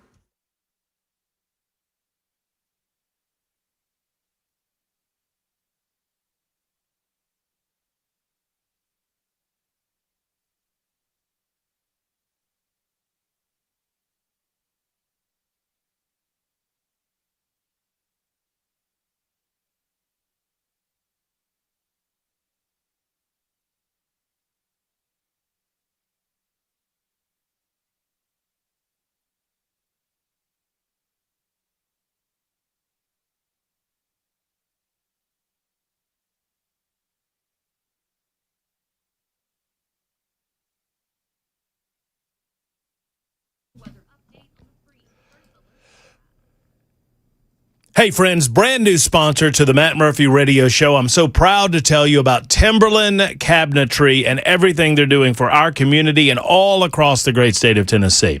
They've been providing high-quality cabinets and products for cabinets to Middle Tennesseans since 2005, right there in Columbia. Their products are incredible. They have a knowledgeable team of designers, carpenters, and customer service support. When it comes to cabinetry, right, you want quality. Obviously, you do. If you're looking for a redesign, if you're looking for ideas, they've got them in their showroom. 2 showrooms, as a matter of fact, one in Columbia and the other in Franklin. They work with local clients throughout Middle Tennessee. They offer turnkey service. So if you want to kind of DIY, do this yourself, you can do it with Timberland Cabinets. If you've got a general contractor that you're working with to remodel your kitchen or your bathroom, they can work with them as well. These are high-quality items made right here in the good old United States of America. Better yet, right here in Middle Tennessee. They don't use particle board. They don't use any of that slop. They use high-quality wooden products. I mean, these are fabulous things to look at. I've seen them with my own eyes. I've been in the showrooms. We're going to redesign the kitchen in my home in Mount Pleasant. I encourage you to go to TimberlandCabinets.com. That's TimberlandCabinets.com to see more or give them a call and thank them for being a sponsor of the Murphy Show. And when it comes time, there's only one that I'll recommend, Timberland Cabinets. That number, 931-499-7170. 499-7170 for Timberland Cabinets.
Super Talk 99.7 WTN. My name is Matt Murphy. This is the Matt Murphy Radio Show. Quickly, before we get back to your telephone call, several of you wanting to talk about Freddie. Michael wants to talk about, is that right, Japanese pedos? Is that what it says? Okay. Hey, we're an open book here on the Matt Murphy Radio Show. I love taking telephone calls, but really quickly, we've long speculated and discussed and kind of scratched our heads in confused amazement as to why drag queens seem to try to gravitate to children. Like, why is that? I don't see a lot of drag shows at senior living facilities. Do you? I don't care what drag queens do in adult establishments. I don't care what I do not. As long as you're abiding by the basic laws of your community, as long as you are not violating the rights of other people, I sincerely don't care. You do you. Just leave the kids out of it. Why are we so insistent to reach children at such a young age to over-sexualize their tender young lives? It's sick. It's weird, at very least. Well, now they started saying the quiet part out loud, it appears. So much negativity in the world going on right now when it comes to the acronym LGBTQIA, right? Children need to hear that encouragement. Children need to hear that they matter. Children need to hear that everything in their life isn't negative. And it's just an opportunity to push them to be better adults and push them to be more inclusive of everything that goes on around them. Push them to be more inclusive to everything that goes on around them. Why do you have to be in women's clothing to do that, sir? I mean, so you're just kind of saying the quiet part out loud that you I mean, is that not kind of grooming? Once again, I just want to reiterate, I believe in freedom. I believe in an individual's life to live as they so choose. But just leave the kids out of this for a minute. I mean, just let them grow up and then. And by the way, who's excluding you? No one's excluding you. We choose to exclude you because you do things like this. That's what's exclusionary. Ernie's next up. Hey, Ernie, glad you called. How are you? Good evening, Matt. I'm sorry I didn't get to see you at the Glock store. I text you every once in a while. I've had a cornea transplant, and I just about have to have a driver if I come into Nashville. Well, we missed you this time around, Ernie. I think the last time I saw you was last year, wasn't it? Yeah, it's been a year or two ago. Yeah. I really enjoyed talking to you. I'm course. the one that always signs the old Vietnam vet, so yes, on my sir. text. And me and your grandpa would have been best friends, I guarantee you. I wanted to talk about Freddie O'Connell. I moved out of Davidson County. I used to live there, and it's a pretty nice town. When I lived in West End, doggone, it was pretty nice, 37205. But I went to Rutherford County, and I've got a little farm up here, kind of a rabbit ranch, you know. I've got soybeans and corn and peach trees. But Senator Kennedy is famous. I love the man to death. He said, if you want to clear up the creek, you got to get the pigs out of the creek for the water to clear up. Mm-hmm. And that's what you're going to have. That's what the Nashvillians are going to have to do with Freddie O'Connell. How can he justify $750,000 for that program and then turn around and give a half a cent on groceries? That's $72 a year, when the people that buy the groceries, including me, I don't get food stamps, but I'll go over and buy $20 worth of lottery tickets. I don't see it. Freddie O'Connell, he needs to go see a psychiatrist or something. I don't know what his agenda is. They need to, I don't know, they need to load them up and ship them somewhere over toward the Pacific Ocean. And as far as the drag queens, and I'll be real clean about this, I'm like you. It's sickening. I don't like it, but I believe in freedom. It's their body. If they want to haul coal in it, but don't emphasize it and push it off on my kids or my grandkids or great grandkids. It's their body, but I that's about the only way I could put it, is if they want to haul coal in it, they can do it. Don't put it off. Don't put it off. Don't involve me. I love the way you put that, Ernie. Thank you so much for the telephone call, and I hope to see you very soon. I hope your eyes get a little bit better, brother. It's their body. If they want to haul coal in it, they can do it. Just don't involve me. I love the concept. Austin is next. Austin, thank you for your call. Welcome to the Matt Murphy Show. Thanks, Matt. I drive for Uber, and I had the counter last week with one of these, what do you call them, Wago? The driverless car? The Waymo, yes, sir. W-A-Y-M-O. Well, it's a no-go for me. I was sitting at a red light, ready to turn red, ready to turn right. The light was red, 3 lanes were covered up, and here comes one of these things. It doesn't even recognize the red light. Drives around all the cars and makes a right turn in front of them at the red light and keeps on going. Huh. Sounds like efficiency to me. So why weren't y'all were going straight? I was turning right. Oh. There was somebody in the left lane beside me, and there was somebody else in the turning lane. This thing comes around all of us like we're not even there. So I figured Mrs. CSO is a bunch of obstacles in the way. Yeah. So you were turning right on the red, but you weren't allowed to take the right. No, we weren't allowed to turn right at that point because it was red. I got you. It just happened to be it's that intersection where you couldn't turn. Listen. I mean, there's a lot of bugs in those Waymos, man. You better know it. Yeah, I don't think they'll last. I think the lawsuits will overcome. I think driverless vehicles are on their way, and I think they're here to stay. And somebody's going to have to be held accountable when they don't go right.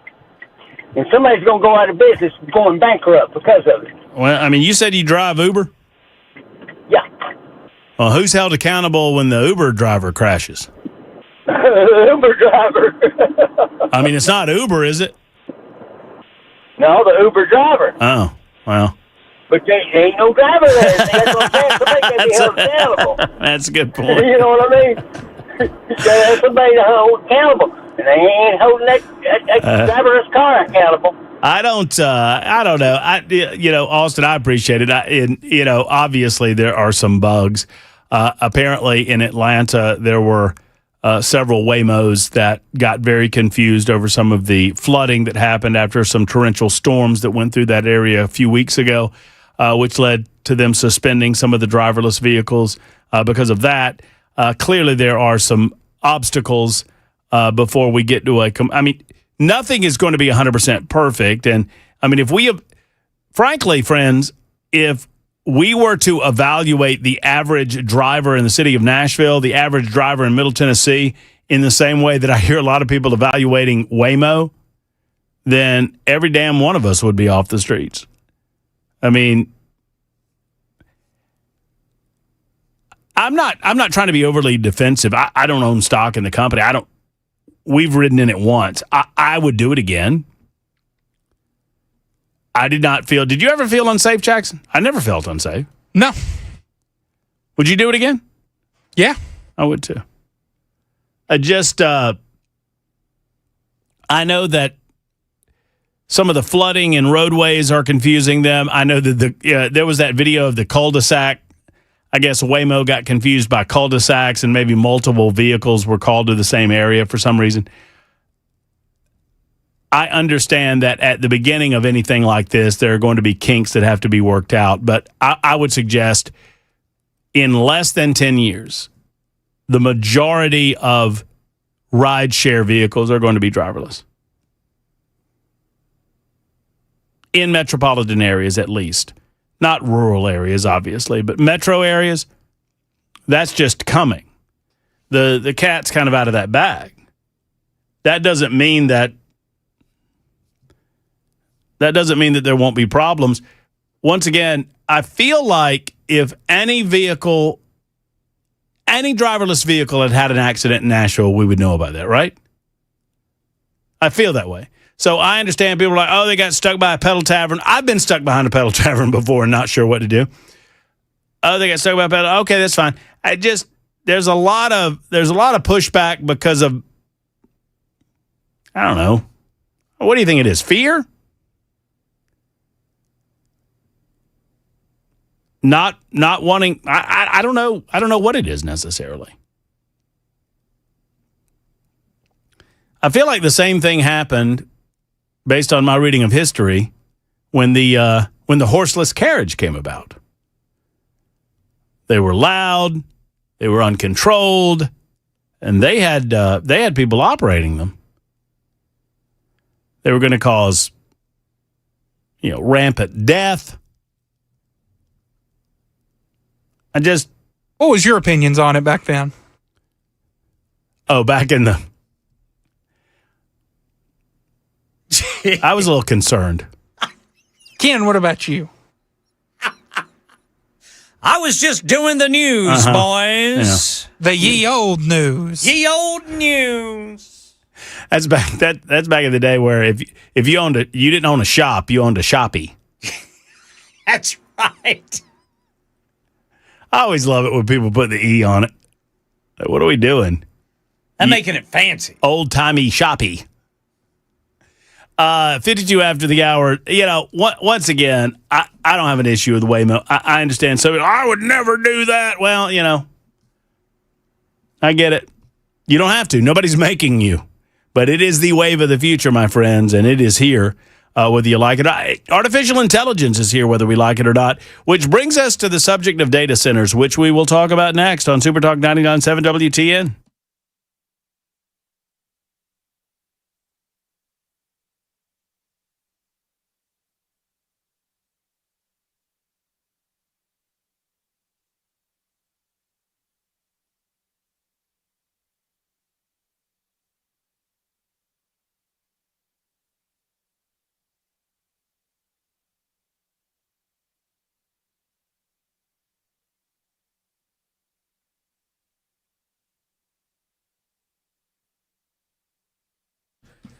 King & Associates Insurance provides comfort in a crazy, crazy world, right, friends? And if you are worried that you're paying a little too much for your homeowners, a little too much for your automobile insurance, what about bundling that with King & Associates? They're never going to pressure you to do it. They just want to help you. They just want to be there for you. If you're a first-time homeowner or a growing family or just shopping for better auto rates, they make it simple. They don't push you into doing anything, just offering you honest advice, personalized service, and policies that make sense. They don't work for insurance companies. They work for you. They're independent. That matters to me. That makes a big difference because working for you and you being their customer, they're going to do the best by you. Go to letter T, kinginsurance.com. That's tkinginsurance.com or call 329-8121. That's in the 615, of course. 329-8121, 329-8121. King & Associates Insurance. I am a customer as well as a spokesperson, and I know that they protect what matters most.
Amber alert for a little 3-year-old boy in Clarksville. We've got that story for you, all the details. Metro Council going to take up proposed grocery tax cut tonight. These stories and more coming up at 5 on Super Talk 99.7 WTN.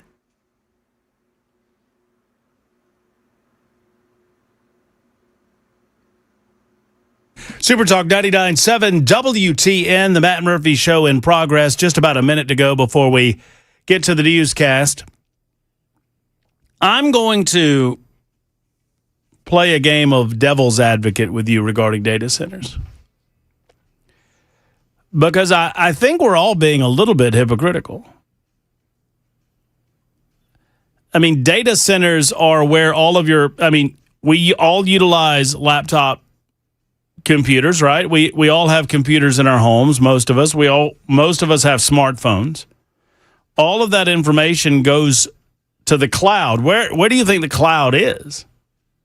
The cloud is data centers. Are we being hypocrites, is my question, when we say no to data centers, but yes to our iPhones, and yes to our apps, and yes to our information, and yes to all of this crap at our fingertips, and our TikTok, and our Instagram, and our Snappy Chat, but no data centers? That's coming up next.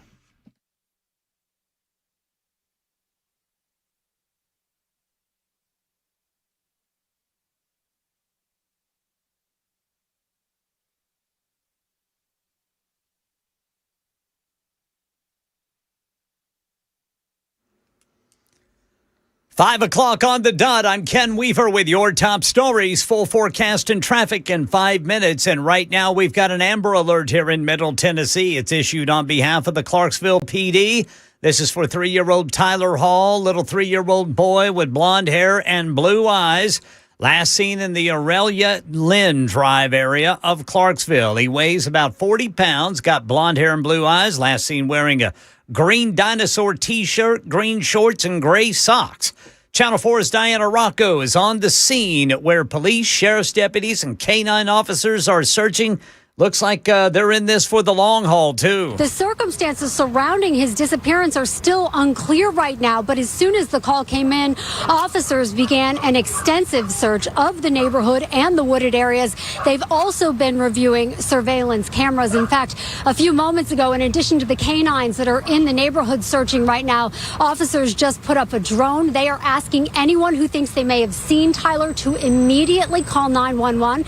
We were able to speak with some neighbors just a few houses down from where he went missing. They described the mother's frantic moments as she drove by their house asking if they had seen him. Again, this little boy was last seen in a green dinosaur T-shirt, green shorts, and gray socks in the Aurelia Lynn Drive area of Clarksville. And Metro Council set to take up a proposed cut to the local grocery tax tonight. The mayor asking for a 0.5-cent reduction. That'd save the average family about $72 a year. Tennessee Grocers and Convenience Store Association President Rob Eichert supports the cut, telling News 2 what they're seeing from shoppers. They're taking advantage of BOGOs, and they're looking for items that may be approaching a best used by date. Julie Smith is the Chief Communications Officer for Mayor Freddie O'Connell, telling News 2 the move would cost the city about $9 million. So it's going to require some modest cuts across departments. As a government, we need to live within our means. And so we have asked the departments to make modest reductions of about 1 to 1.5%. First reading is tonight. A proposed data center next to the Nashville Zoo is drawing strong pushback from zoo officials and some Metro leaders.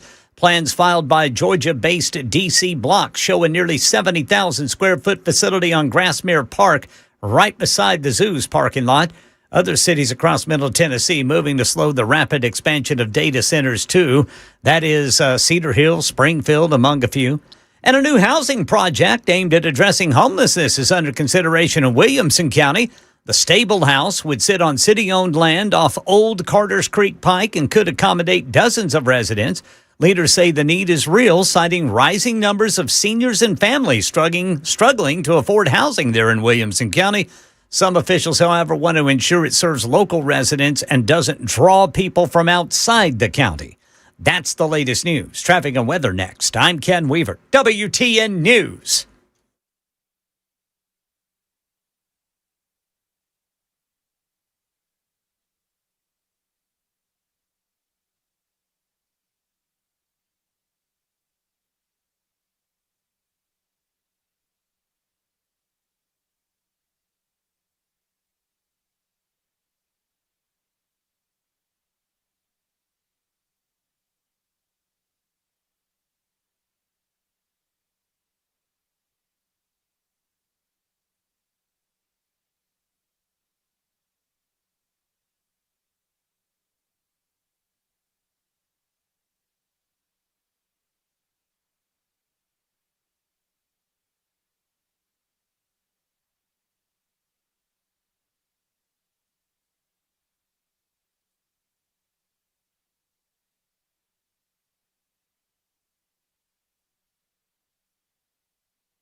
Crashes by the airport, Briley Parkway at Murfreesboro Pike, Donaldson, Elm Hill Pike, east of Atrium Way, Belmont area, 440 westbound before Hillsboro Pike, 21st Avenue. Got a crash right now in the Woodbine area. They may be about to clear this one up, Nolensville Pike at Thompson Lane. Then we've got in Madison, Old Hickory Boulevard at East Marthona Road, 24 eastbound before New Hope Road. You got a stalled vehicle there in Jolton. That is off on the right shoulder. In Franklin, we've got a crash. 840 eastbound at Lewisburg Pike. And then in Rutherford County, a one-vehicle wreck in Christiana. That's going to be 24 eastbound before Epps Mill Road. I'm Ken Weaver.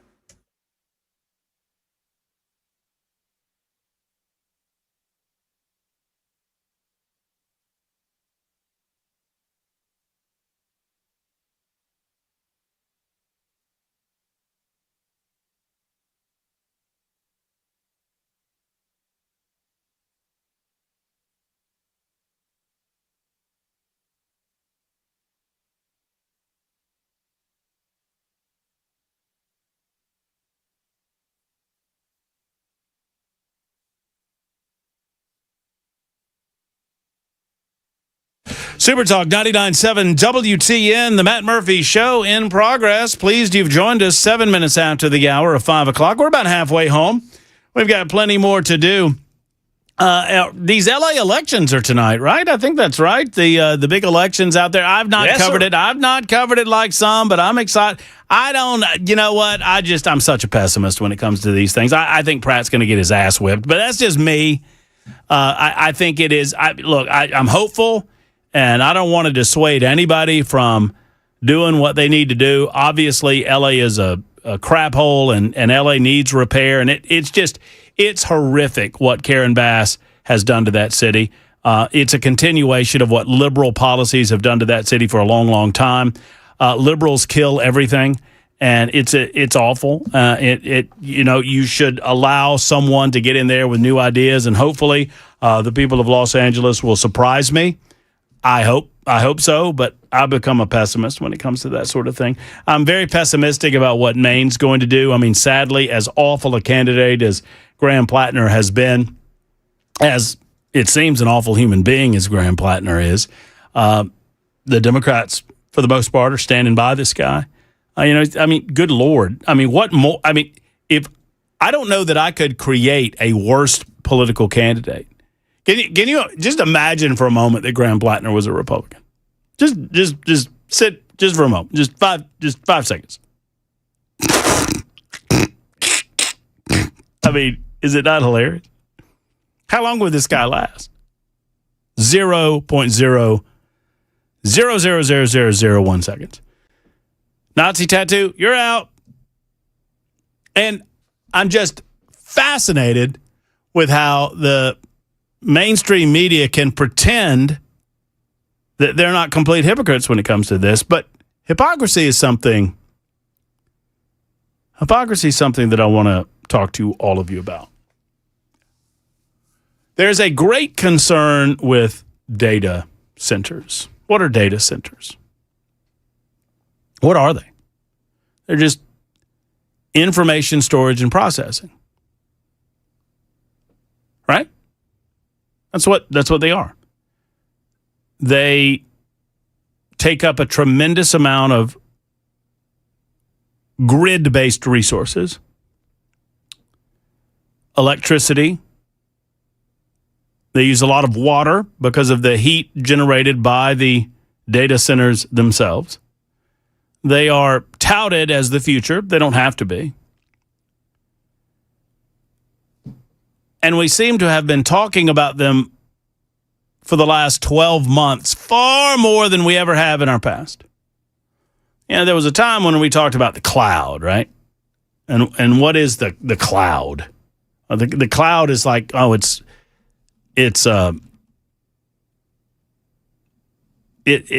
something that is difficult to grab. It's a cloud, right? It's the cloud. But the cloud is a data center. They are the same thing. If you look up, your AI overlords will tell you that a data center is a physical facility that houses thousands of networked computers, servers, and data storage devices. They act as the central nervous system of the internet, powering cloud storage, websites, streaming service, and AI. Data centers are specifically designed to keep technology running securely and without interruption. Their core infrastructure relies on computing, which is racks of servers and routers that process, store, and distribute information. Power, uninterruptible power supply, and massive backup generators to ensure no downtime, and then cooling. An incredible amount of heavy-duty HVAC and liquid cooling systems to prevent the thousands of systems that are running computers from overheating. There are several types of data centers. There are enterprise data centers, which are built and maintained by a single company for their own internal operations. There are co-location data centers, which are facilities where companies rent physical space, cooling, and bandwidth rather than building their own. And then there are hyperscale, what are called hyperscale data centers, which are these are the massive facilities that everybody's got their attention on. These are facilities powered by Google, Amazon, that host data for not hundreds, not thousands, but millions and millions of customers. Almost every interaction on the internet requires a data center. My bringing this up to you is in no way to be, I do not want in any way, and I want to say this very plainly, this conversation is in no way supporting the building of data centers. Actually, quite the contrary. What I'm asking is, in the free market system, are we not ultimately responsible for the fact that these things are being built? And while voting and voicing our disposition against data centers is important, I think it is far more important that we reflect on our culpability and our responsibility in the fact that they exist at all. Is that not fair?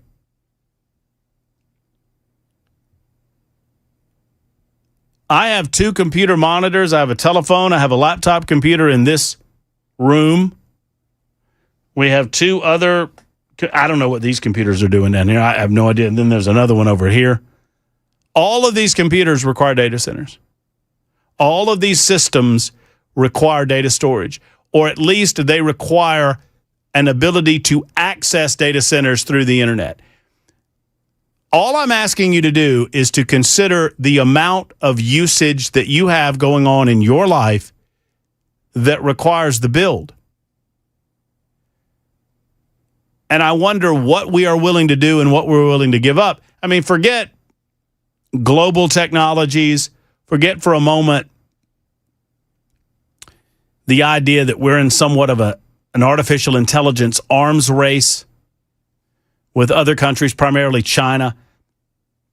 Even absent that conversation, practically every modern digital interaction requires a data center.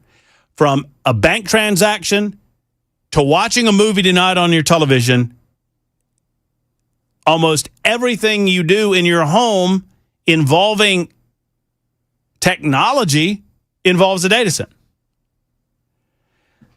And I think we have some sort of cognitive separation between the fact that we are responsible for these things in our homes, and then we go to our local city councils and we say no data centers in our backyard. I get it. I understand it. And I'm with you. But I wonder what we are willing to do on the front end to prevent what is happening on the back end. Once again, the companies would not be building. You talk about these big corporations and these, that don't really care about the people that they impact. No, they're beholden to their shareholders. There's no question about that. But if there was not a profit incentive for them to do this, they would not do it.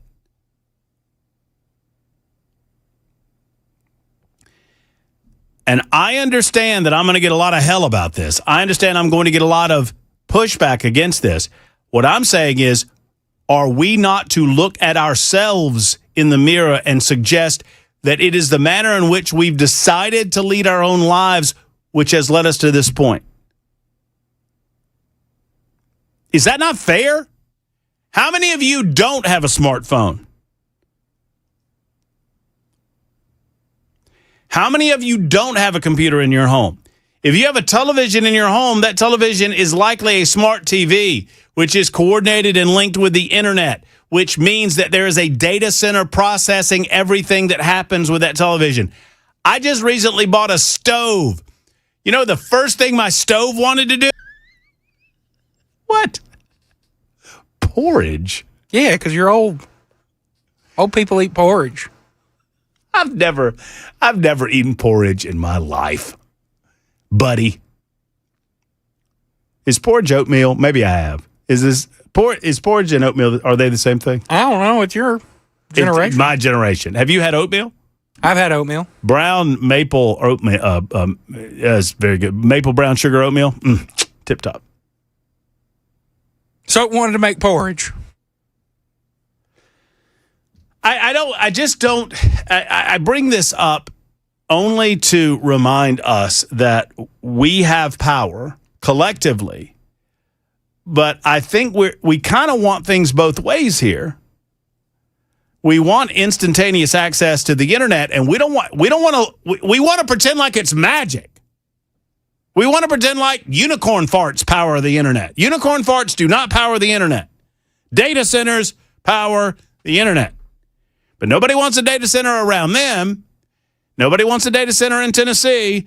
And frankly, I don't blame you. They suck resources. And there needs to be a new dynamic by which we consider these data centers in terms of their electricity grid usage and in terms of their water usage and other things. They don't hire a lot of people. They don't employ a lot of people. They're not designed to employ a lot of people. Once again, the data centers only exist because we use them.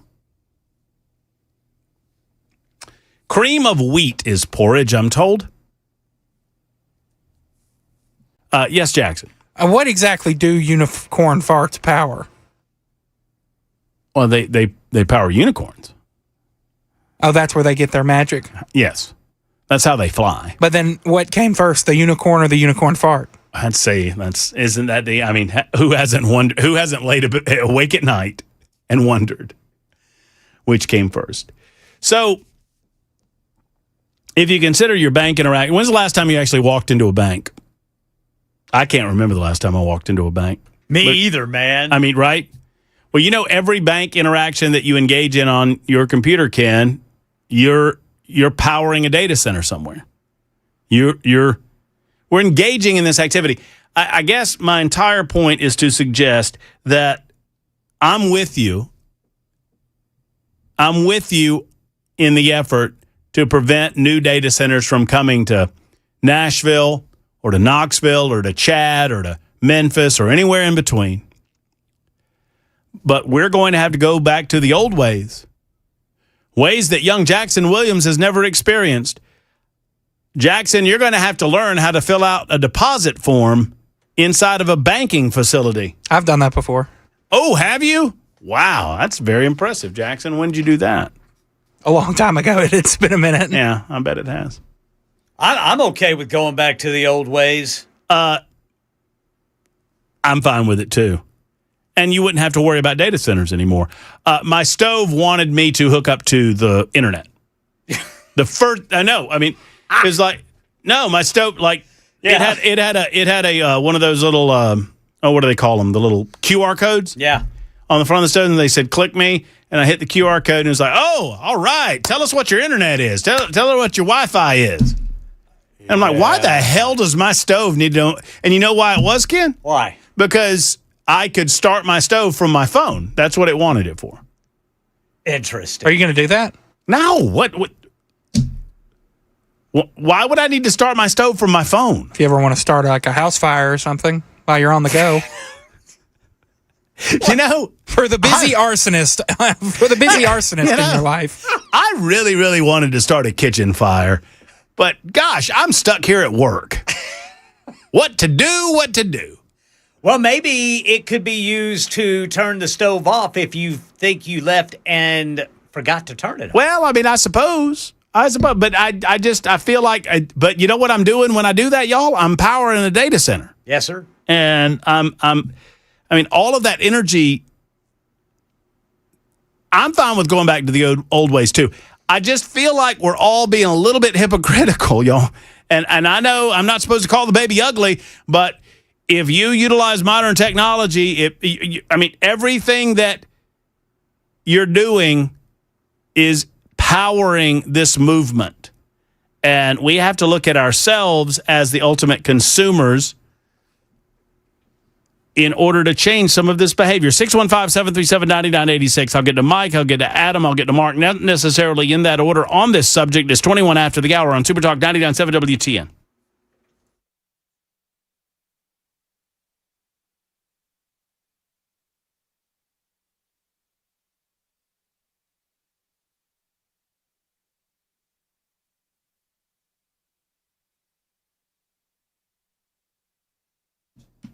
Hello, friends. Matt Murphy for Efficient Heating and Cooling. Jeff Eddy is the man with the plan. You heard many of our listeners talk about how awesome Jeff Eddy is. You heard Jack Johnson yesterday talking about Jeff Eddy coming out to his home to repair his AC system. If yours is not working properly, maybe you need a second opinion on something, or if you've noticed a rattle or a knock, knock, knock, or something going on that you're not really sure what it is, get Jeff Eddy out there. Get one of his teammates out there. His qualified technicians are as good as they come, and they will solve your issue without overcharging you. If it's a maintenance call, it's never more than $125 in their maintenance area. Plus, they can offer you that second opinion that you need to make sure that you're not getting ripped off by somebody that just wants to replace your unit without really considering if they can extend the life of the unit. They're an Elite Pro partner with Rheem, efficienthvac.net. That's efficienthvac.net, or call 615-784-4424. 784-4424. My friends Jeff Eddy and Efficient Heating and Cooling. They want to help, and they're here to help you, Middle Tennessee. Efficient Heating and Cooling.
We've got an update on the Amber Alert for the little 3-year-old boy in Clarksville. Also, Metro leaders in Nashville considering a small tax break on groceries. Franklin leaders weighing a proposal to build a transitional housing facility there in Williamson County. These stories and more coming up at 5:30 on Super Talk 99.7 WTN. Super Talk 99.7 WTN. Monica writes in and says, how is it so hypocritical when we haven't really been given a choice? My HVAC unit connects to my internet, and when my internet's out, I can't operate my thermostat. I didn't choose that. That was chosen for me. What? So if your internet's out, you can't operate your thermostat? Wow. I would get a HVAC person out on that. People that want data centers near schools and zoos kick puppies. Do you like seeing puppies getting kicked? Well, people that say Friday Eve kill puppies, and I hear that all the time. So I do not misrepresent. What did I say at the front end? I'm not pro data center. I'm pro consistency. I am pointing out that the way that we are leading our lives, the way that we're living our lives, is pushing this technology and pushing these data centers. Y'all, electrical grids are the same thing. Our need for oil and gas resources, same thing. Our need for nuclear power, same thing. This is the way we're leading our lives. I'm not saying that it's a good thing or a bad thing. I'm just pointing out that if we turned our backs on some of this technology, some of these data centers would go away too. Adam is next up. Thank you for your call, Adam. I hope you're well. Well, yes, I am, and I've been listening to you. I have to disagree with you. I think the data centers AI is the future. Therefore, why not be part of the AI revolution and have data centers here, and then it kind of transitions into politics. There's one guy, I heard him on Mandis, and he's running for governor, and I can't remember his name because he doesn't advertise. I think his last name starts with an H. There's Monty Fritz, John Rose, and Marsha Blackburn. That's it. Monty Fritz. That's it. Sorry, no H. Anyhow, Monty Fritz believes that Tennessee should be a net exporter of kilowatt hours, and I'm all for that. I think that's great. And I think we ought to build a bunch of these new small nuclear reactors that are air cooled. I think it would bring business. You could put them across the state in, say, areas of Tennessee that are not as robust as Nashville, and it would bring jobs. And then you could have a data center there too, and they can pay market wage for the power, and we would be on the cutting edge of all this. So I'm not necessarily advocating for that. I appreciate the position, Adam. My point, and I understand that there are some that are pushing forward with the idea of artificial intelligence, and they don't see data centers as the boogeyman. They are in the distinct minority. Data centers have become a boogeyman, mainly because they suck resources away from local communities. If I told you that I could magically wave a wand and they would be self-sufficient, would we still consider them the boogeyman, considering how much we rely on them? Seriously. Y'all think about it. We'll do the news, and we'll come back to it, and we'll get to some nincompoops. And perhaps y'all think I'm the nincompoop in the news. I don't know. But if I told you henceforth that no data center will utilize any water resources that the people of the community that they're in need, or no electricity that the people need, that they're going to be self-sustaining, self-running, self-sufficient, would you still consider data centers to be bad? Why? Can you pull my screen up real quick? I know it's a little difficult to see. I wanted to make it bigger and I couldn't. Can y'all see that? Now, it's from Gabe Howard, and I know Gabe. This is nothing having anything to do with Gabe. I just noticed it on Gabe's page, and I reposted it. But Gabe Howard is running for Murray County mayor against Sheila Butt and others. And Gabe posted a picture. Jackson, real quick, I know we got to get to news. Do you see the irony to this picture? It appears to be AI. Yes. What does it say? Can you read it? Can you read it for me? No data centers in Tennessee, essentially. Yeah, Tennessee is not worth giving up an inch of this, and it's on a field for a data center. But all of that entire picture, and it includes Knox, that entire photo is done with AI. Where does AI generate its capabilities from? Y'all beginning to see the hypocrisy there? I don't know. 32 after the hour. Super Talk 99.7 WTN.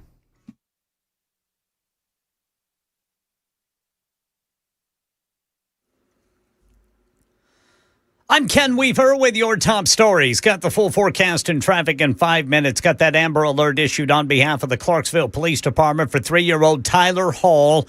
Little boy last seen today in the Aurelia Lynn Drive area of Clarksville. Tyler weighs about 40 pounds. He's got blonde hair and blue eyes. He was last seen wearing a green dinosaur T-shirt, green shorts, and gray socks.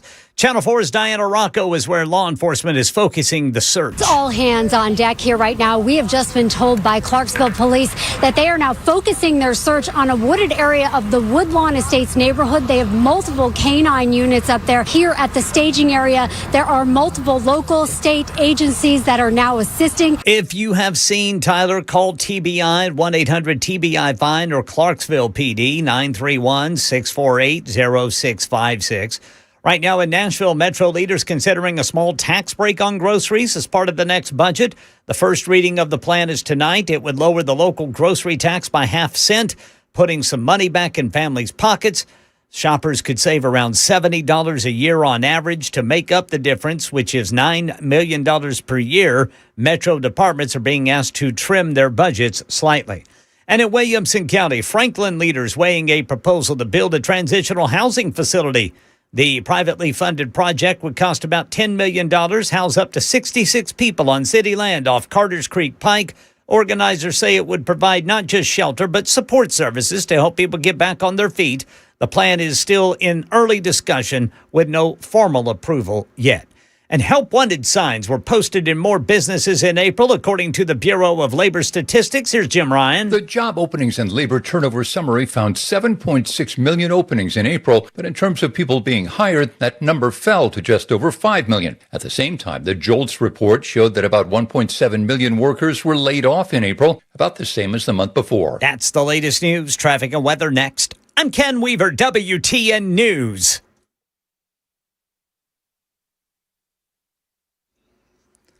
Crashes, Briley Parkway southbound at Centennial Boulevard. We've got one Shelby Avenue right there at South 2nd Street.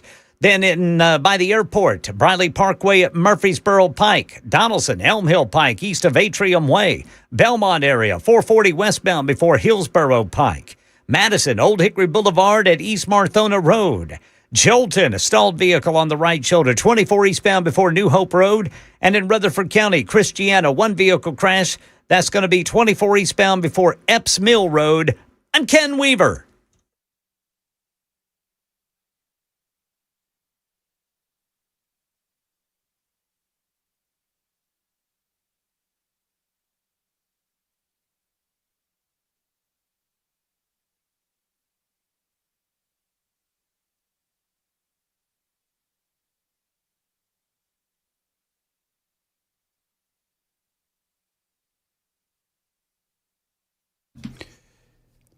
Hi, friends. Matt Murphy for Accurate Mortgage. Friends, you need someone, a friend, if I dare say it, in the mortgage industry when it comes to navigating these choppy waters. And sometimes the waters can be choppy, calmer now than at times before, years past. Mortgage rates have come down, obviously, and unlike the big online lenders at Accurate Mortgage, you're not a number to make a buck. You are a member of the community. You're a neighbor. You're a friend. They see you in the grocery store. They see you at the ball game, and they're never going to advise you to make a loan that doesn't make sense for you financially. Now, listen, even though rates can be fluctuating, you can take advantage of lower housing prices. You can take advantage of the nature of the market to find a home that you've been looking for. I did that this past January. I found a great home, got a great rate.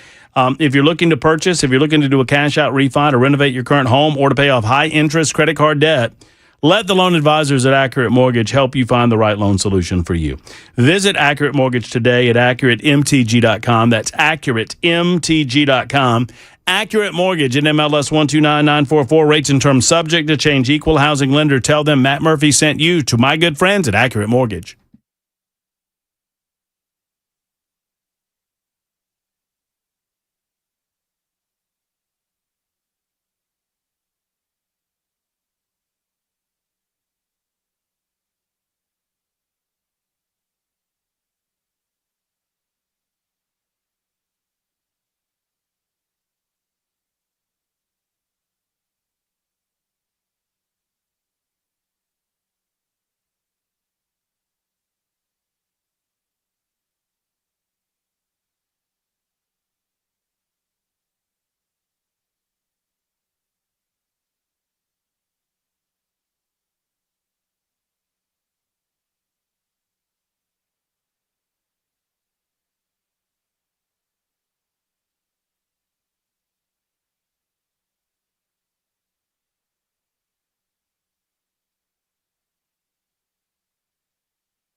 Super Talk 99.7 WTN. I'm going to repeat this for those in the back. This is not a commentary that is pro-data center.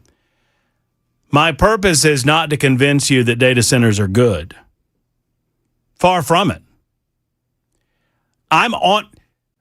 Friends, you're talking to someone who is on record as saying that if I had the power, I would shut the internet down. If I were king of the world, I would shut the internet down. I do not believe that the internet has been a net positive to humanity. Now, there are good parts of the internet. There are wonderful things about the internet. There's great aspects to the internet. I do not believe on the whole it's been a net positive. I would shut it down.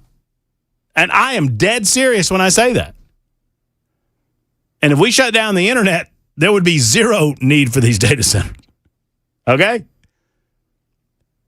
I am pointing out that I just find it a little ironic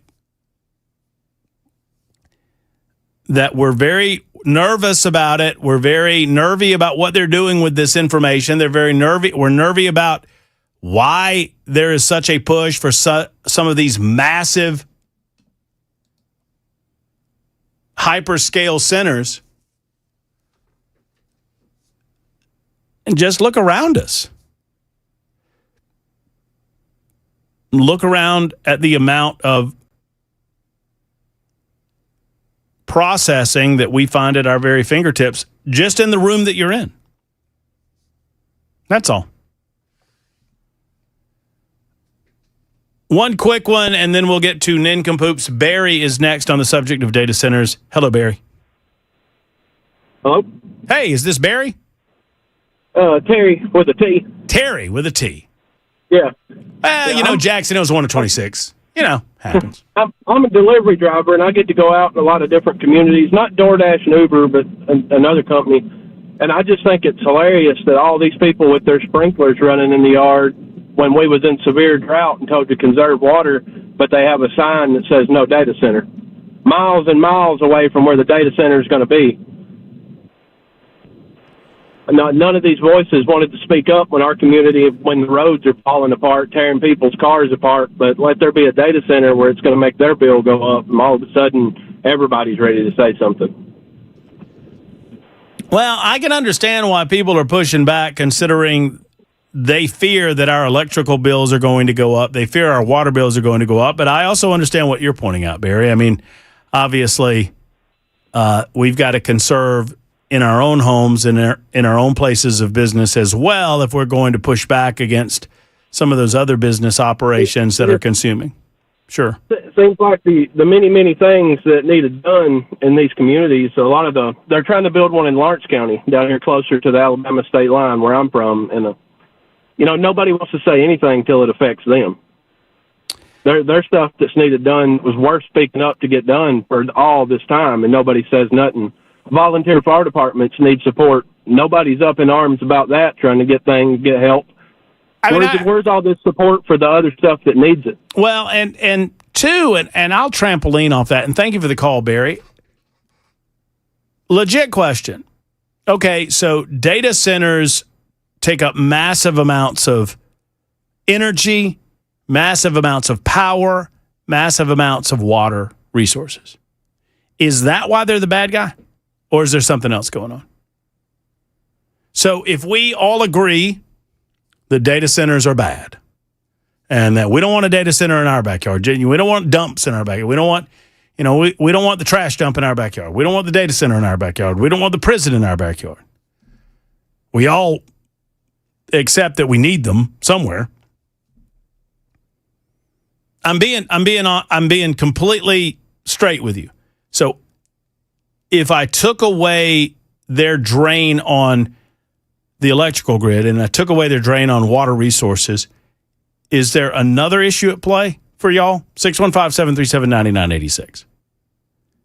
Either via phone or via super text. I mean, that's an earnest question of mine. Is there something else besides? I fully understand the drain on resources. Those, it is important to make sure that those stay closest to the people that need them the most, and that is the citizens that our elected officials are supposedly going to protect. Not, some corporation coming in and spending a lot of money and buying off politics. I get all of that. I'm just genuinely wondering if I took away the drain on electricity and took away the drain on water, is there something else going on? I feel like there's just a growing, general data center's bad. And yet we all seem to use them. It's time for Nincompoops in the News on Super Talk 99.7 WTN. Nincompoops in the News. Yes, indeed. It's time for Nincompoops in the News. It's really unfortunate that Ken Weaver doesn't get credit for that Jay Harper victory yesterday. Man, that Jay Harper is good at nincompoops. He, you know what he does, Ken? What's that? He's just, I don't know, guys. I don't know if this one, y'all have probably already done this one. He downplays. I got a little story here. I don't know if it's going to be good or not. And then he just absolutely slams it. Home run. I'm like, he knew. Boy, oh boy. That's Brother Jay Harper That's for you. Brother Jay Harper. But Jackson, we both agree that Ken Weaver doesn't get credit for that victory. Is that correct? Correct. Uh-huh. Okay, then. Also. Yeah? Oh. Okie dokie. Tell him to bring me my trophy. I'm too dizzy. All right, Matt, go get the trophy. You want me to go get the trophy? Yeah. Bring it to the king. Okay. All right. Y'all I'll do the intro while you're doing it. Are you going to figure out the order and all that? Yeah, we'll do that. All right. Well, I'll do it. I know. I want to do the nay, the glow. Yeah, we're going to do that. This is Nincompoops in the News. Welcome in. And we're very excited to have you. This is where Ken Weaver, Matt Murphy, and myself all come up with a story from around the state of Tennessee. Nay, the glow. There you go, Ken Weaver. Way to go, Brother Jackson. We tried that. You got a good story for today? I do indeed. Brother. Say hi, Matt. Nay, the glow. I got to get the trophy, Ken. It's right over there, Brother Murphy. Right, I'm getting it. But you get to vote on the text line, 615-737. $99.86. Cozy in here. That's because I don't have a window. It's like a breakfast nook. It is. But you can vote on the text line 615-737-9986, or you can vote on the super chat. Yes, sir. On YouTube, Facebook, Twitter, and Twitch. Now, the votes on the super chat, one vote Hey, I got it. Now I'm here. So I'm going to go back in there now. Okay. Correct me if I'm wrong, but if I get one vote on the super chat, that equals 5, right? If you win the super chat poll on YouTube, it is 5 votes. Ah, okay. I got out of my seat and all the show went to hell in a handbasket. Pretty much. I think we lost everybody. All right. So have we figured out the batting order quite yet there, young Jackson? The king will decide. Okay. Oh, you ready? Yeah. Williams, Weaver, Murphy. Yay! All right. Best for last. I got a good one, too. Y'all ready? Hear ye, hear ye. The king has been reunited with his crown and his trophy. Uh-huh. You happy about that? Very. Are you? Yeah. This thing's going to... there it goes. Oh, no. I bet you one of the jewels fell out. Oh, my goodness. It did not. It is safe. We'll pick it up after we win. He dropped the he dropped the crown. Oh, my goodness. Mm-hmm. Heavy is the head that wears the crown. Yes. Y'all ready? Yeah. Hey. Jackson just likes blowing that horn. I just don't know if we can get more ready. Y'all ready? Yes, sir. Yes. All right. Okie dokie. Jackson, are you ready? Are you ready? Yes. Then go. Williamsport man fraudulently sold NASCAR truck advertised as street legal, say the state police. This is in Cumberland County, Pennsylvania. Is it now? A Williamsport man is facing several felony charges after reportedly trying to pass off a retired NASCAR truck as street legal, according to Pennsylvania State Police. Yancey Cupp, 52 years old, was charged with dealing in proceeds of unlawful activities, alteration or destruction of a VIN, disposition of a vehicle with an altered VIN, theft by deception, forgery, criminal use of a communication facility, and tampering with public records. An investigation showed Cupp bought a retired race truck from a NASCAR truck driver and installed a fake VIN plate taken from an unrelated vehicle. The Pennsylvania State Police claimed he then used the VIN to obtain a Pennsylvania certificate of title, despite it never having a title or VIN in any state. Cupp proceeded to advertise the truck on eBay as a street-legal 1999 Chevrolet S10, claiming it had been converted by its former NASCAR owner. The former owner of the truck denied doing this, according to the state police. It was sold at Carlisle Auto Auction in Cumberland County for $10,000, according to investigators. After examining the truck, it was confirmed to not be street legal. He is currently free after being granted his release from custody. Was he naked? He was not naked, Ken, but he is an nincompoop. You know why? Uh-huh. I learned this up close and personal on Friday. Yeah. No brake lights. Nope. No headlights. Nope. Not street legal. No, they're not street legal at all. No, it's very much a... It's a sham is what it is. Yes, so sir. very, very unsafe. Very unsafe to be driving on the roads. Yep.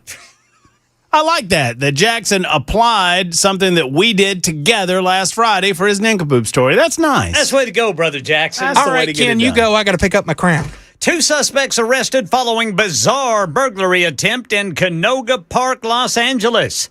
2 burglary suspects went to unusual lengths to avoid being caught following an overnight store break-in at an Ulta store in Canoga Park. What police know? Officers with the L.A. Police Department responded to the burglary call at around 12:30 a.m. Upon arrival, officials determined that the target was the Ulta store.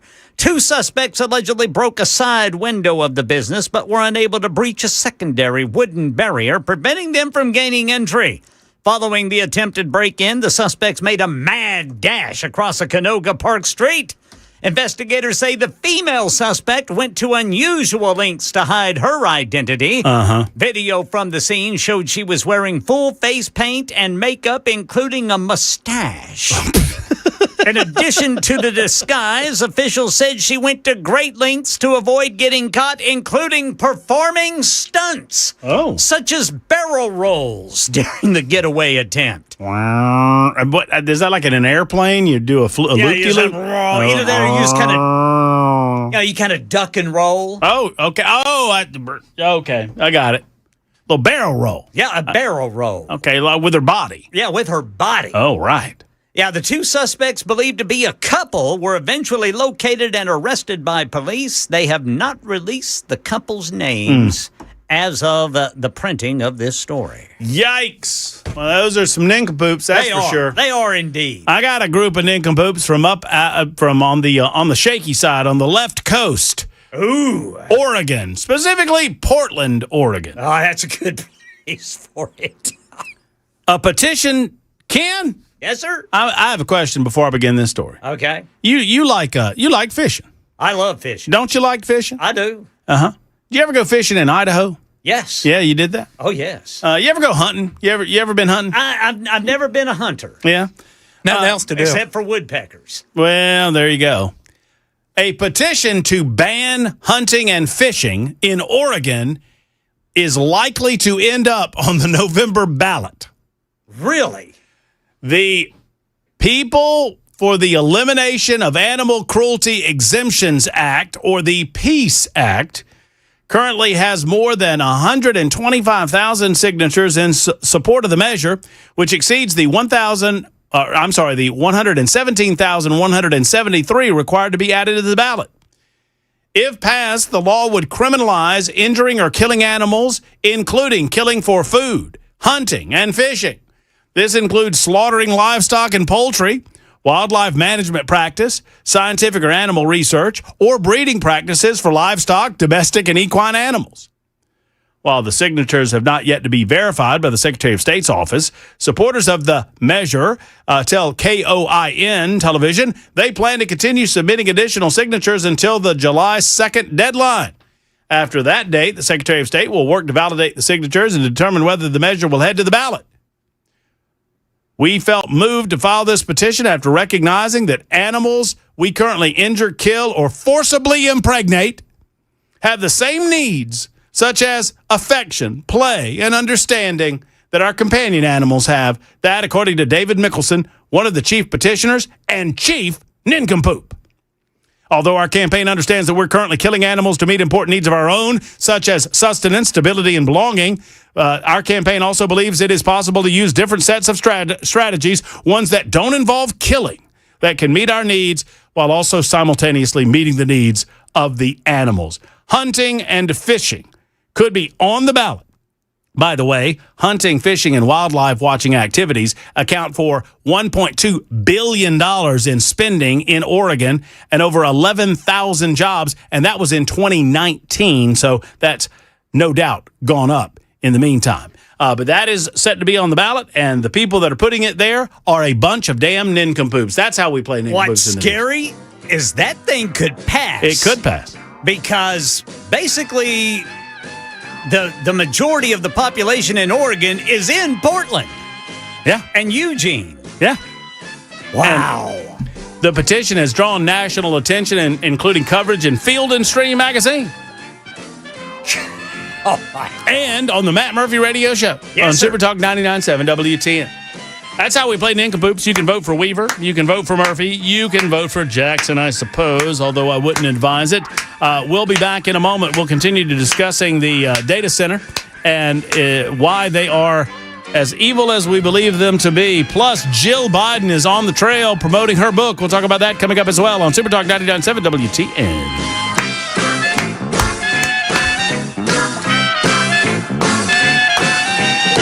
Ba-da-ba-ba.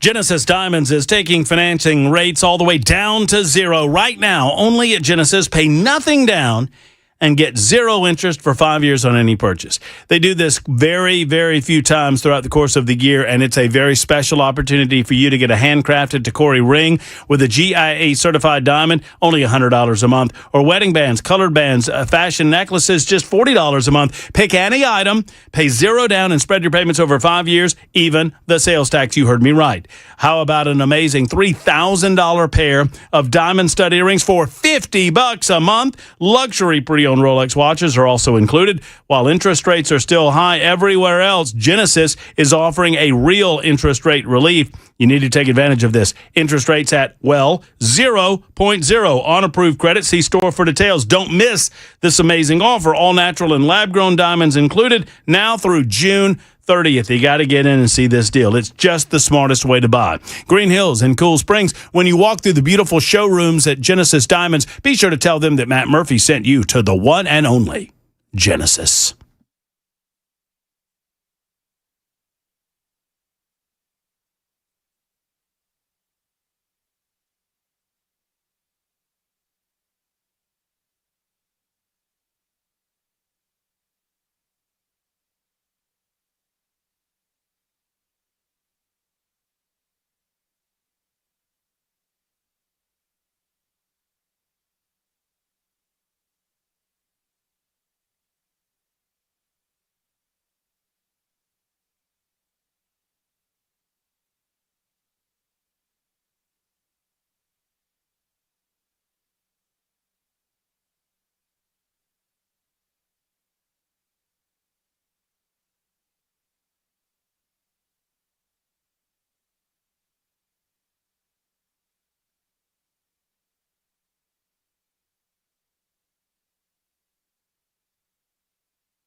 I'm Ken Weaver with your top stories. Got the full forecast and traffic coming up in 5 minutes, and we got that Amber Alert in Clarksville issued on behalf of the Clarksville Police Department for 3-year-old Tyler Hall. Channel 4's Diana Rocco is in a wooded area of the Woodmont Estates, where he was last seen today. He was last seen at a home on Aurelia Lynn Drive at about 11:30 this morning. He has blonde hair, blue eyes. He's about 3.5 feet tall and weighs 40 pounds. He was last seen wearing a dinosaur t-shirt with the light green shorts and gray socks. The circumstances surrounding his disappearance are still not clear, but as soon as the call came in, officers began an extensive search of the neighborhood and wooded areas. They were also assisted by neighbors. They are now reviewing surveillance cameras, and just a short time ago, we saw them put a drone in the air as well as canines on the ground. Yeah, if you've seen Tyler, you're asked to call 911. A proposed half-cent grocery tax cut on the table at tonight's Metro Council meeting. Julie Smith, Chief Communications Officer for Mayor Freddie O'Connell, telling News 2 a typical family will save about $72 a year. What we're saying is that it shouldn't be a luxury to feed your family. We want everyone to be able to go in, afford the groceries that you're seeing. Since the pandemic, we have seen grocery prices really fluctuate fairly wildly. So this is the first reading. It will need to pass 3 readings, but the city would lose roughly $9 million in revenue, and they plan to offset it with small budget cuts across all departments. Metro Council weighing new limits on data centers as a proposal near the Nashville Zoo is sparking concern. A company wants to build a large facility on more than 20 acres next to the zoo, but the land has not yet been sold, permits not approved, zoo leaders pushing back, warning about potential impacts on animals and the surrounding community. A pending ordinance would ban large data centers within a half-mile of places like homes, schools, and zoos in Nashville. And Metro Council members are set to vote tonight on a resolution urging the firing of Nashville Electric Service CEO Teresa Broyles-Applin over handling of the January ice storm. But Channel 4 says the sponsor of that resolution will not be present at tonight's Metro Council meeting, so it's likely to be deferred. And, of course, it's just a resolution. It's non-binding. The only person that can fire the NES CEO is the NES board. That's the latest news. Traffic and weather next. I'm Ken Weaver, WTN News.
All right, we got a crash. Briley Parkway southbound at Centennial Boulevard in Bordeaux.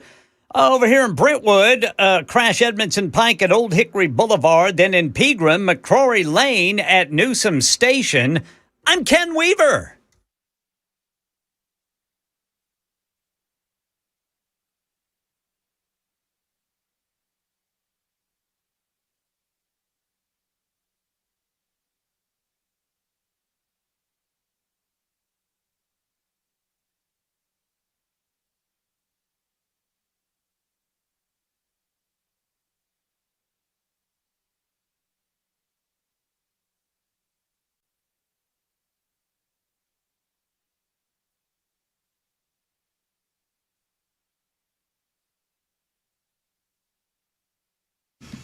Super Talk 99.7 WTN. The Matt Murphy Show continues.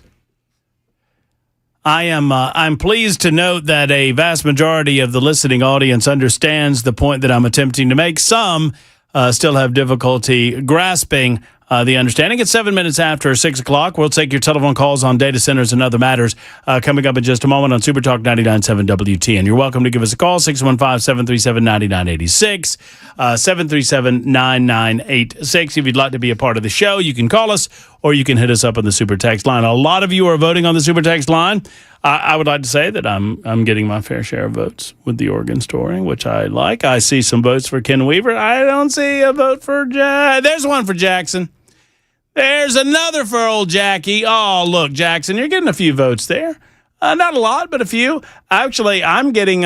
Frankly, I'm going to go ahead and tell you, I'm going to win today. It is. I don't even think it's particularly close. Every so often, this blind sow catches an acorn. And I caught one with my Oregon story today. So one way or the other, 8 minutes past the hour, 2 minutes to go in voting. We'll shut down voting at 6:10 this afternoon on Super Talk 99.7 WTN. In the meantime, discussing data centers.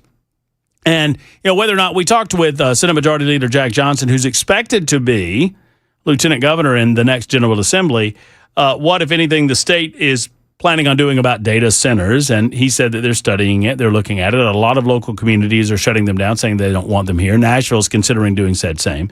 Data centers already exist. Practically every modern interaction that we have in an electronic way, from streaming movies to banking to anything you do on the internet, relies on these facilities.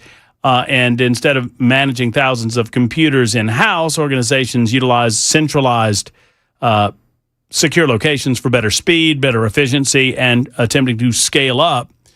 And in some of these cases, they are hyper-scaling these centers. Now, there's a great amount of suspicion going on about them as to what exactly they're doing.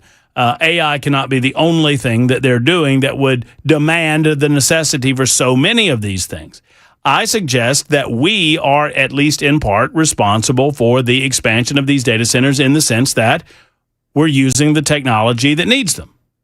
And if we would stop, turn our backs away from the technology that needs them, I mean, they work hand in hand, right? It's like saying we hate drilling oil, we can't stand drilling oil, we're against drilling oil, but we jump in our automobiles every day and we drive off. Our internal combustion engine, we drive off, right? Well, those two things can't go hand in hand. Oh, I'm a proud card-carrying member of PETA. Also, I would like my steak medium rare, please. Right? 615-737-9986. I did ask the question. I'm not pro, by the way, I'm not pro data center. I'm not. I am pro eliminating the internet. I've said, and I am dead. People think I'm kidding. I'm not kidding. If I had the ability, I would turn off the internet.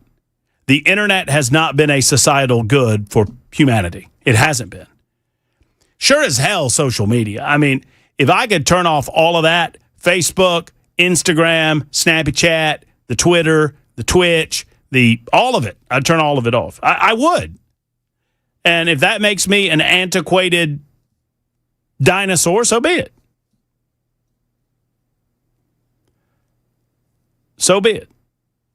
But I did ask, is the real reason that we're anti-data center because of the energy and water consumption? Because of the water and energy needs? If I somehow could magically wave a wand and say we no longer have those energy or water needs, are we still against data centers or not? Help me out. Dave is next up this hour. Hello, Dave. Hey, Matt. And I'll say this. I'm pro data center. I'm pro internet. I'm pro drilling. I'm pro all of that stuff, right? I think it is a good, but I think, I do not think it has anything to do with, I guess there's some concern about water, electricity, all this other stuff, but that's a straw man argument. What's fueling the opposition to this is fear of the unknown, people afraid of losing jobs and oh my God, AI is going to take my job and all this. But I'll tell you what, I've been around. Who the hell's working now anyway? I went to Walmart today. Good luck trying to find somebody to help you. And then you got the people at the zoo. Yeah, the Nashville Zoo's big mad, y'all. I mean, they're big mad. They're worried about the meerkats getting too much internet access or something. You walk Hey, I around would that argue. zoo, I don't mean to interrupt you, Dave, but I would argue that the zoo is a far more antiquated activity than. I mean, well, no, but tell you what, you walk around there. There's QR code for everything. We'll learn more about the meerkats. Well, yeah, here you go. Hey, go on the internet and learn more about the meerkats. Also, we don't want data centers. Go to the gift shop. All those transactions. Where's all that going? Speaking of data centers are here. You got a big one down there on 2nd Avenue. Used to. I don't know. I haven't been down there in a long time. AT&T, that big building right there. What do you think that is? The one with no windows? That's a huge data center. It hasn't scared off the homeless people from sleeping on the grates at night. I mean, but you're right. Everybody listening to us right now has a smartphone, pretty much. Yep. And I would say more anybody who's gotten one in the past year, this phone I'm talking to you on, it's got AI. Every time I try to do something, it's saying, hey, let me help you.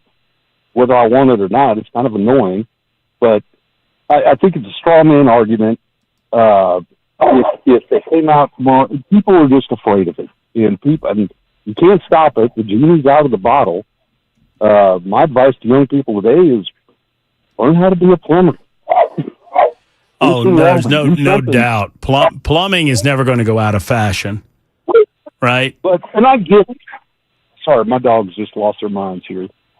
I don't know if you can hear them or not. No. I think they're probably having their brains warped with all of that Wi-Fi. Well, yeah, all the Wi-Fi. Yeah. But then you got these huge power lines that go over these neighborhoods. Well, we don't want to put data centers next to houses. You know how much power's running through them power lines? Like the big towers, you see them right through a neighborhood. It's a straw man argument, in my opinion. People are just scared of the unknown. It is going to change. I think we're getting ready to take a quantum leap forward, and things are going to be much, much different, say, in 5 years. Maybe not even that long. Well, we shall see. I mean, look, there's a substantial pushback, and I'm not saying I'm not listening and I'm not hearing. And thank you, Dave, for the call. Go take care of those puppies. I'm hearing, I'm listening, and there is a pushback to get back to more natural ways, and I like it. I'm here for it. I dig it. One of the reasons that I suggest to you that the internet, generally speaking, has been a net negative is because of it has fed a demand, not a desire, a demand that we are always available. And I think that's been bad. I think it puts far too many stresses on our regular lives. I know I feel it in my daily life. I'm sure you do too. Where, there was a time when, not too long ago, and Jason, what's his name? Jason Pargin, who's online. He's an author. I think he lives in Nashville. He speaks on this matter on the Facebook. I always get his name wrong. No, it's Jason Pargin, author Jason Pargin. Spoke about this on one of his little pieces, that there is a demand that we are always available, and we put most of that demand on ourselves. Whereas not too long ago, there was a time when if someone wanted to get a hold of you and they called you and you weren't there, they couldn't leave a message because there was no message to be left. There wasn't a such thing as a voice message or a voicemail or answering machine even. And so if they couldn't reach you, they just couldn't reach you until they saw you. And if you were out on the lake fishing, or if you were out with friends doing something in the middle of nowhere, you were just in the middle of nowhere. You were not in communication with other people, and you did not feel any pressure to respond to other people in the way that we do now. That's a part of all of this. And that builds on itself, and it's such a huge subject. But, I mean, this is the society that the human race has asked for, guys. And we can turn away from it if we really want to. But I just get the feeling that a lot of people that are bitching and complaining about data centers don't want to turn away from the internet, don't want to turn away from their Wi-Fi, don't want to turn away from their streaming movies, don't want to turn away from the convenience of banking in their homes, don't want to turn away from their TikTok and their Instagram. They just, quote, don't like data centers. Mike. Hello, Mike. Hello, Matt. How you doing? I'm doing great, Mike. Just fielding some of these telephone calls. What's on your mind? About data centers, yeah, AI, yeah, and our good friend, and you know who he is already given us the answer to this. If you don't want data centers and all the electricity and water that's going to take to keep it going, put it in space. And one guy is already doing that now, and you know who he is, and that name is Elon Musk. And he's got a program called SpaceX. He's got the Falcon rocket program. He's already saying, you know what? If you don't want these centers in your backyard, we can put them up into space, 3,000 miles up, where the sun runs them, not electric, water, whatever. Elon Musk is already doing this. And you know about the Boring program, and we disagree on that part, but I agree with you on this part, that Elon Musk, he is so far ahead. He's saying, if you don't like data centers, if you don't want them around your yard, guess what I'm going to do? I'm going to launch them into space. And he's already done it with SpaceX and with the Falcon rocket program that has lifted more stuff into space successfully than NASA has ever done. And that's why, if you don't like the stuff, you better check out Elon, SpaceX, the Falcon rocket program, and the data centers going into space. By the way, let's say 3,000 miles up, which is going to be way above all the current. I feel like, and I understand. I mean, that would eliminate a lot of the need for electricity, because you could, I suppose, use solar. And thank you, Mike, for the call. That would also eliminate, some of the cooling needs, because you're in space. But I wonder if it would eliminate the anger or the pushback against these data centers that people have. I don't know. I think a lot of this is a general distrust of what's going on inside of these centers. And I understand that distrust. I understand that we don't believe the official narrative. We're told, oh, this is just processing data. I don't think most people... I'm answering my own question. I threw it out there attempting to get answers, and maybe many of you have it. But my answer to my own question would be, I don't think we believe our government. I don't think we believe some of these companies that are building their AI platforms, that the only thing that's happening in there is data storage and processing and artificial intelligence. I think that there is a general feeling that there's something else going on. That's why I think there's such a pushback. Obviously, the electricity use is a big piece. Water use is a big piece. Huge, enormous. Impossible to eliminate that objection. And I am right there with you, standing right there with you, saying, yeah, we need to calm down on this before we figure all of it out. But I think the latter is also a big part of it. John is next up on the subject of data centers. Hey, John. Hey, Matt. How's it going? I'm doing well. Thank you. So, hey, I'm with you. I'm against internet, right? But I also agree that we have to step up and eliminate the demand for it. But I'm against data centers also. On the flip side, though, if I own 200 or 300 acres, how does someone else tell me who I cannot sell my land to, right? It kind of goes back to developments and stuff like that. But at the end of the day,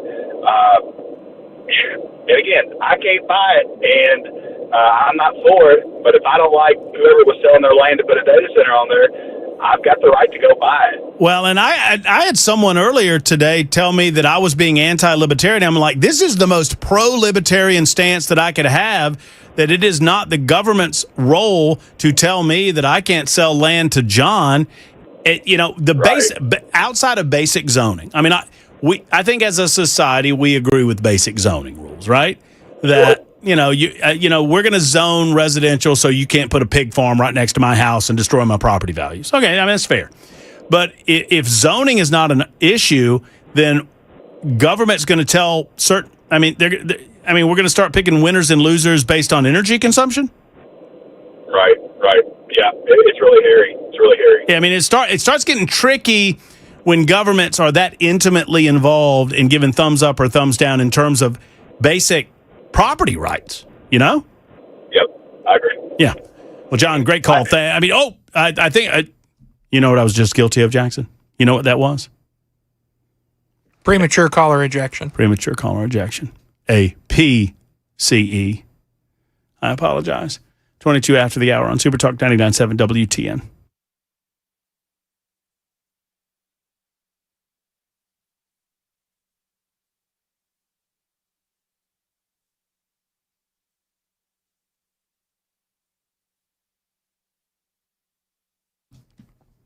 Hi, friends. Matt Murphy for the Wellness Institute of Nashville. You saw that beautiful crown that Jackson had on his head earlier? You see that lovely trophy that Jackson possesses? That trophy, that crown, those are Wellness Institute of Nashville items. They were so kind to sponsor our Nincompoops in the news segment, Nincompoop in the news segment that Matt Murphy won today, by the way. But be that as it may. The Wellness Institute of Nashville wants you to know that if you're in pain in any way, in your knees, in your hips, in your joints, in your elbows, whatever it might be, I'm telling you that they have my seal of approval, a $33 off discount for every time you visit them with their spinal decompression technology. That is the Epic Spinal Special. Epic healing for an epic civilization. No surgery, no injections, no painkillers, no downtime. This is what it's all about, friends. Getting healed and getting pain-free in an efficient and fast way. Folks, modern technology has given Dr. Mitchell and Dr. Ashley the ability to create Medical Bay 1. This is a futuristic healing bay that can assist you in getting better, healing faster, and being pain-free without needles, without surgery. That's what it's all about, and that's what we want to impart to you. Pain is bad, which is why their website is painisbad.com. Painisbad.com. 615-246-5009. 246-5009. Give a call today to the Wellness Institute of Nashville. They have my seal of approval.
If you want to know about a place where European Auto Repair doesn't feel like European Auto Repair, friends, it's Matt Murphy, and I'm here to talk to you about Eurofix.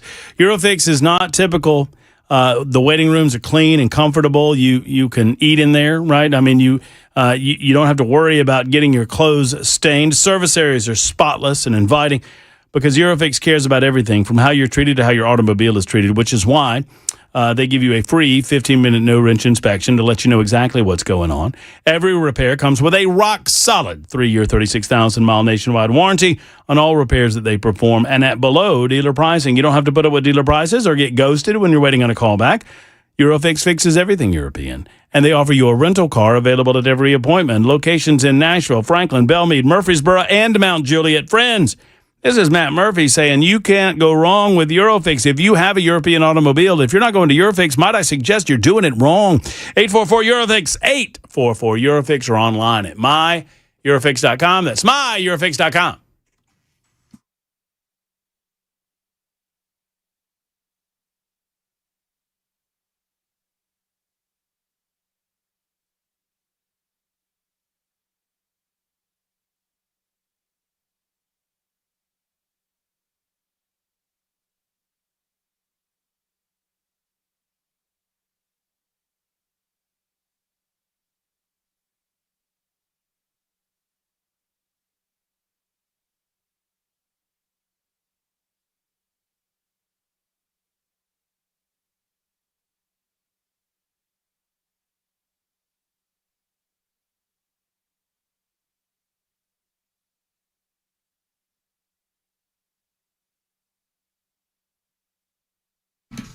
Super Talk 99.7 WTN. I have a lot of people upset.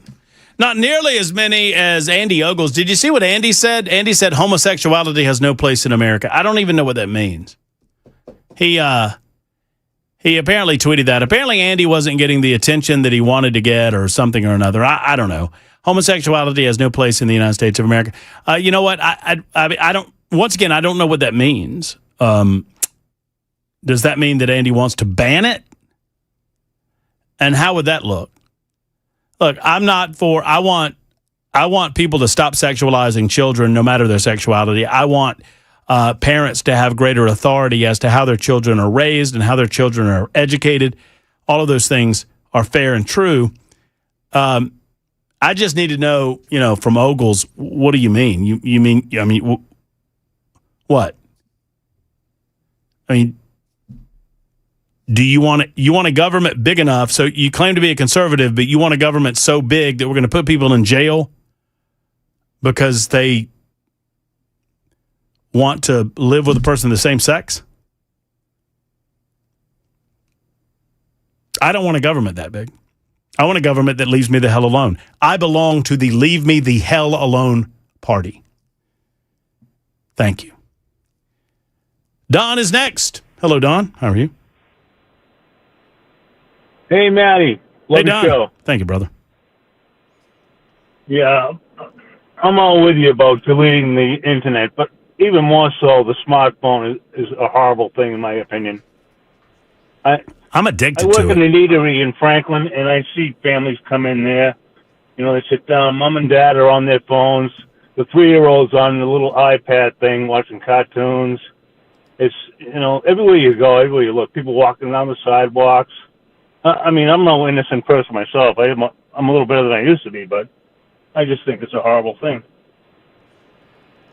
Yeah, I understand that there's a lot of good. Don't get me wrong. Don, I think, would agree with that there's a tremendous amount of good that has come from the internet. It's amazing. Right here in my hand, I have access to more information in my hand than every American president until Barack Obama. Right here. So it's a pretty fascinating thing. But with the good comes a tremendous amount of bad, which is our concern. Brian and CJ and Charlie, not in that order. Hang in there. We'd love to talk with you. 615-737-9986. Democrat John Fetterman, who, believe it or not, has become the most sensible Democrat in Washington, D.C., has a few things to say about candidate Graham Plattner. We'll tell you what that is in just a moment as well. 615-737-9986 on Super Talk.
Big election in California going on right now. Crazy gubernatorial primary happening, that jungle primary. Where you've got, what is that, Becerra out there battling Blanco and Hilton, two Republicans, and Becerra. Top two vote getters are in on a big-time runoff, and the fear for Californians is that the Republicans will get the top two votes because everybody else gets split. We'll see. LA mayoral race, very interesting circumstances involved in that race as well. Isn't did I read this right? Isn't Maine tonight? Is that right? The primary? Is that y'all help me out? Been following other things.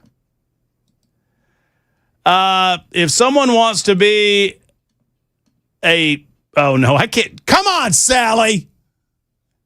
I almost got caught, Jackson. You know, you got to pre-read Sally's. You got to pre-read Sally's.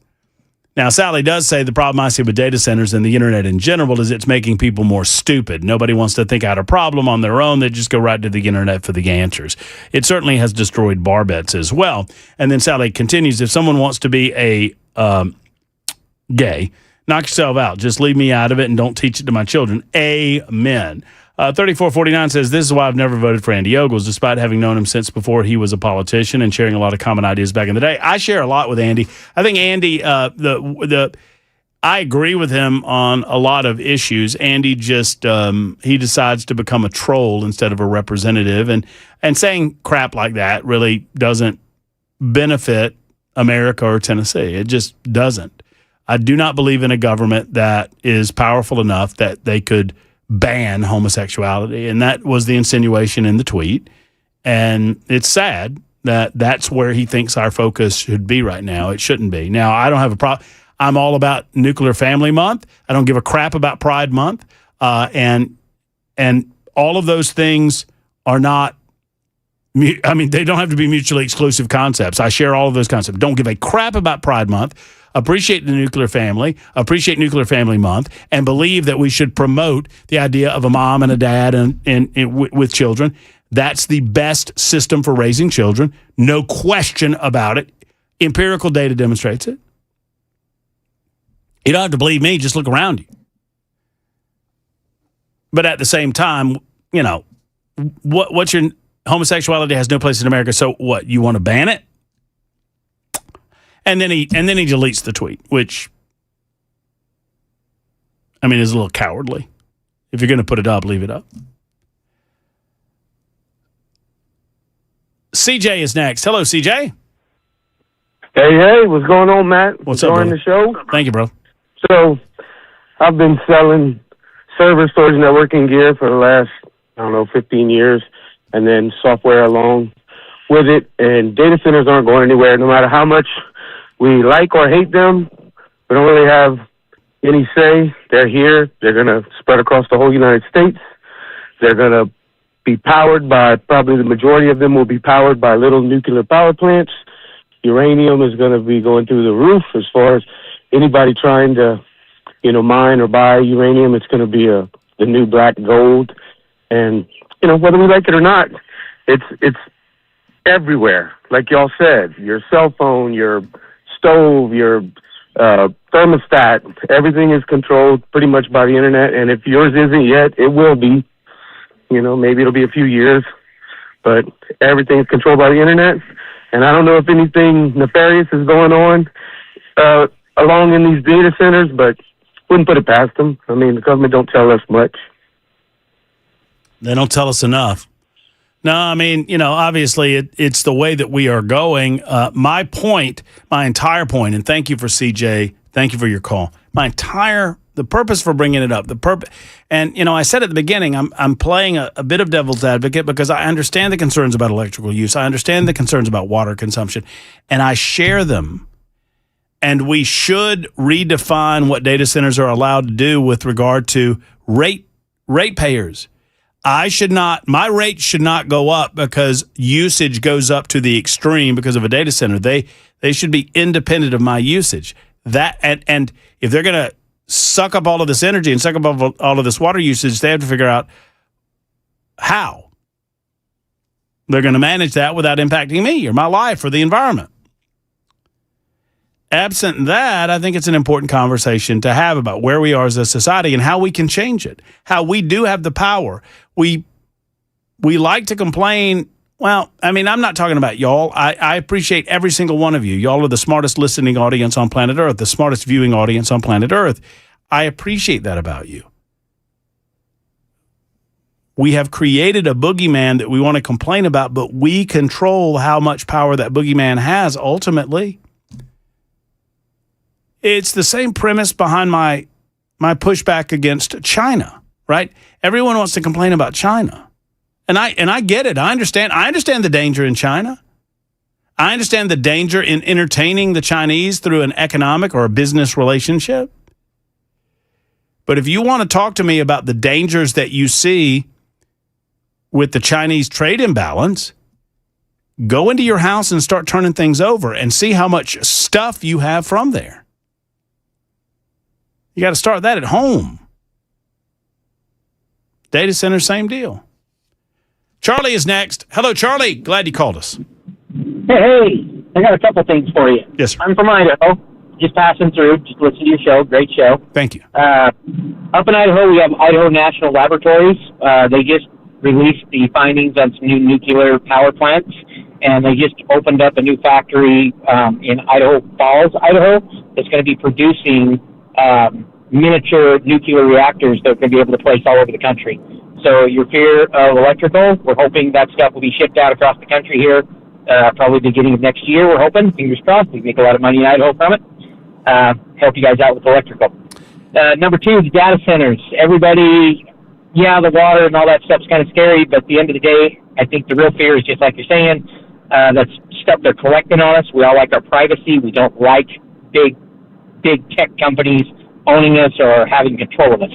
And an answer to that is we're out of Pocatello, Idaho, which is like an hour south of Idaho Falls, Idaho, and we're going to be releasing a private server box that can go in everybody's home that has their own AI built right into the server box, so it's completely private.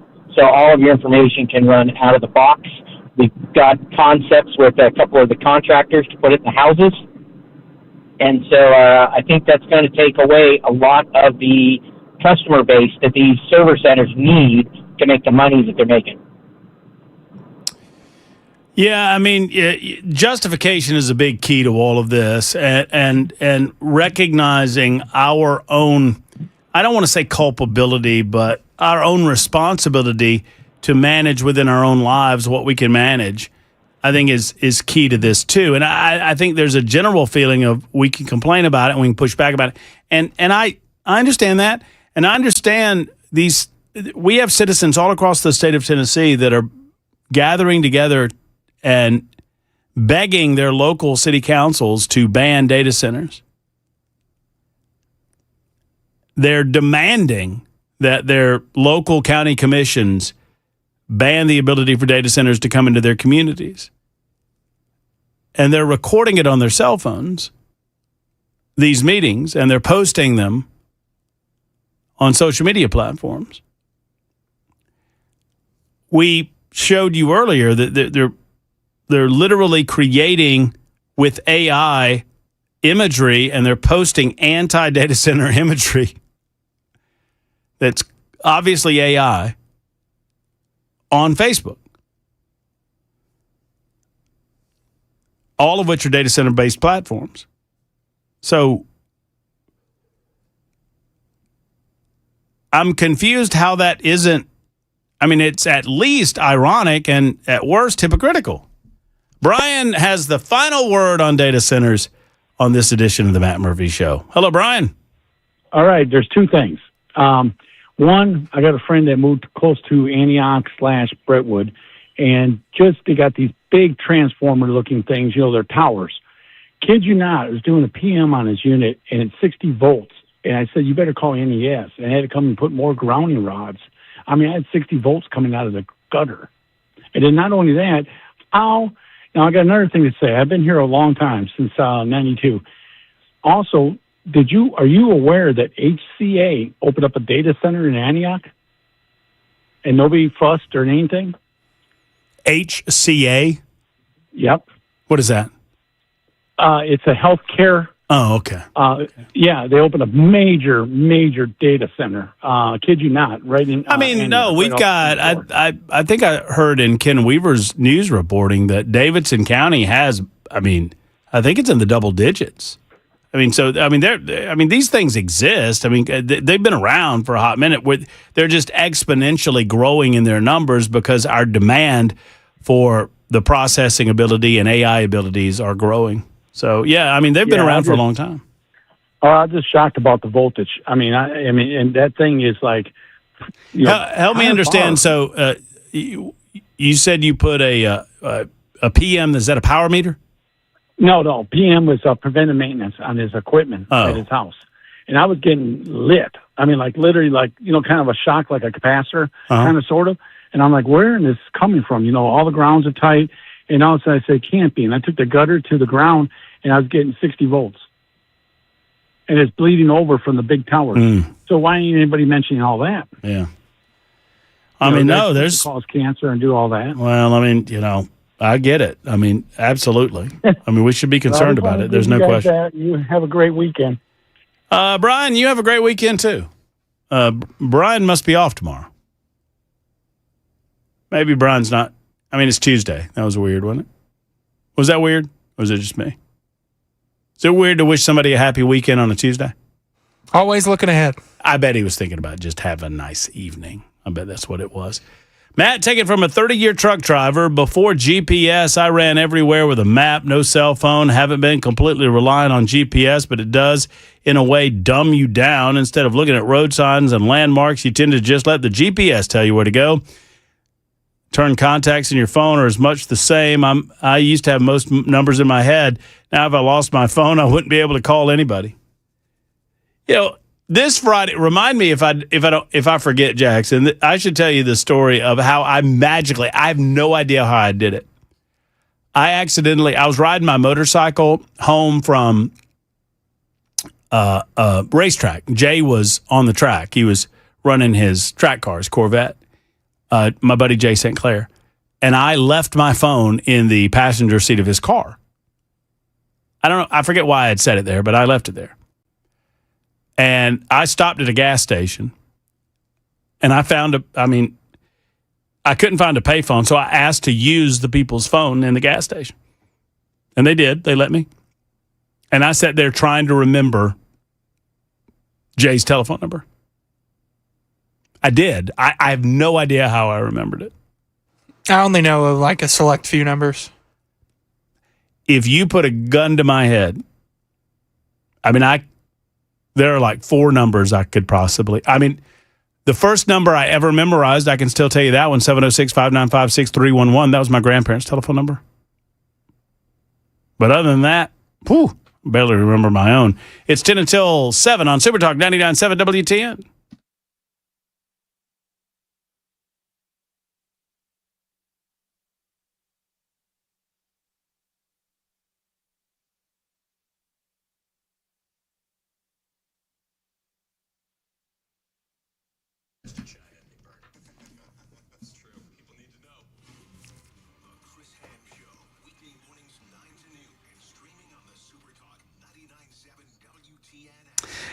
Men tend to develop cardiovascular risk earlier than they perhaps realize. New research suggests that men begin showing significantly elevated heart disease risk as early as their mid-30s.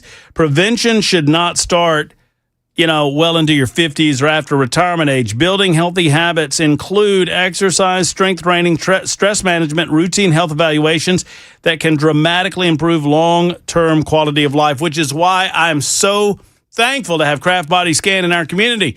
Kraft Body Scan can help you, fellas. Fellas, do not call the doctor. Ladies, I need to impress upon you the importance of you making this call.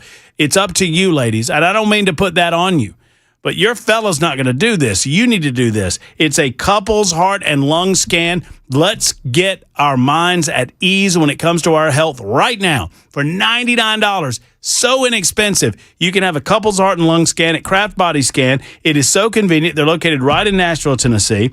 And for less than $100, $99. It's fast. It's easy. All you have to do is give promo code MATT50 when you look them up, togetherwescan.com. Togetherwescan.com. Promo code MATT50. You can also call 615-436-1000.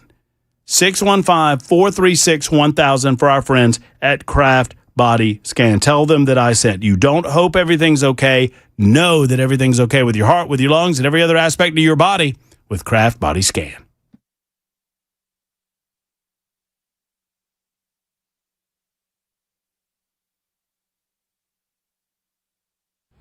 Hey, what's up, guys? It's Matt Murphy with Super Talk 99.7 WTN, and this morning we are out and about at my house, my brand new house that I've been talking about on the radio, with Nate from USS. What's up, brother? How are you? I'm excellent. How about you? I'm doing well. Good. We invited Nate out. Now, obviously, when you're a new homeowner, especially when you buy a house that's got a few years on it, you don't know what you're dealing with in terms of foundation. And I know that Nate knows a lot more about what I don't see and what I don't know about than I do. So bring the experts out and get them to check out your house.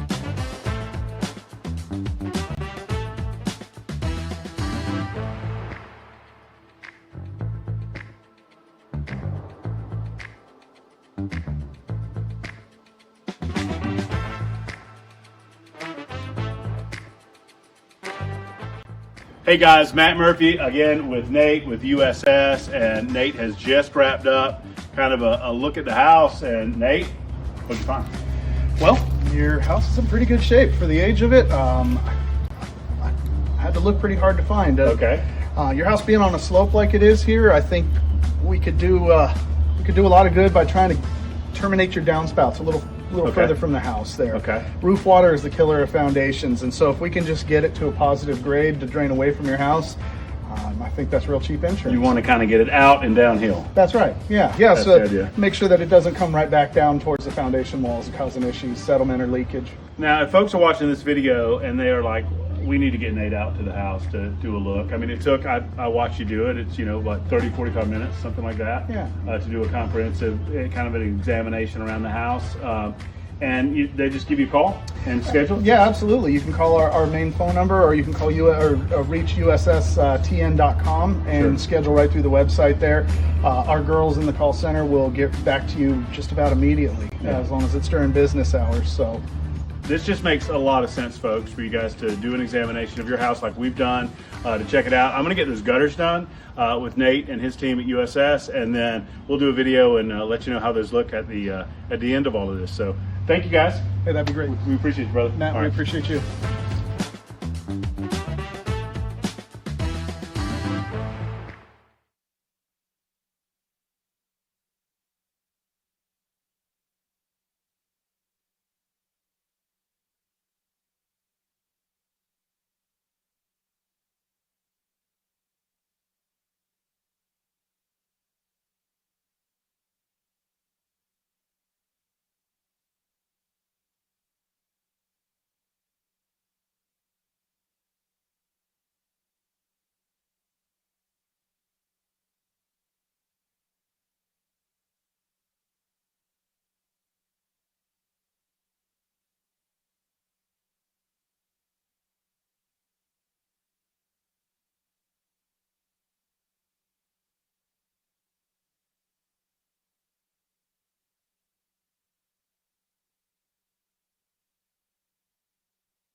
I've got to be better. By the way, hello, Matt Murphy Show. Television portion brought to you by U.S. Pest. We thank U.S. Pest for everything they do to bring you the television side of things, YouTube, Facebook, Twitter, Twitch, Rumble. YouTube, Facebook, Twitter, Twitch, Rumble. Open up, you stupid computer. Man, oh man, stupid technology. I guess my data center's not working as it should.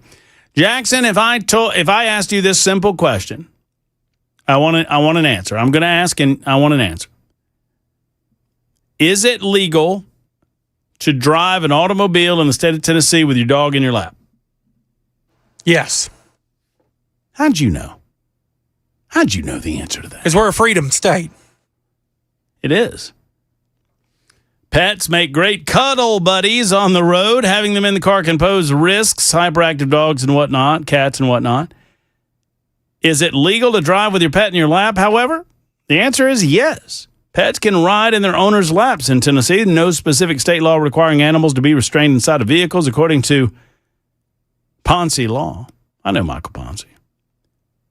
Broader safety and distracted driving laws still apply. However, there's nothing specific, and that's the right way to do it. If someone's driving distracted, they're driving distracted, and so be it. I just thought it was interesting that this was the case.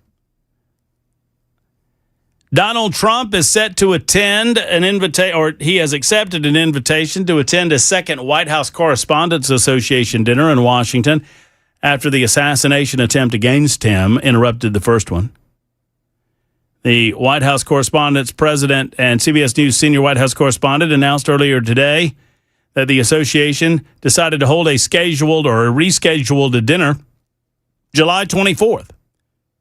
Trump said he will be attending the event, added that it will be held at the Waldorf Astoria. There has I don't know how to pronounce this lady's name. The White House Correspondents Association president. Weijia. I don't know. Noted a more intimate gathering will include significantly enhanced safety measures. Obviously, that's good news. And a final thought. Prayers go out to the family of Bill Cody, a Nashville institution. Last I heard, Cody was in ICU with heart and kidney failure. His daughter, Hannah Davis, shared on a Facebook post May 31st, just a couple of days ago, asking for prayers. We offer prayers. Of course, Cody is a longtime Grand Ole Opry announcer and Country Radio Hall of Famer. Bill Cody is in the hospital, and we offer our thoughts and prayers to him. For Jackson Williams, for Ken Weaver, and the rest of the crew, we appreciate you being with us on this Tuesday. Matt Murphy speaking and saying, have a wonderful evening, folks. Hug your loved ones. So long, everybody.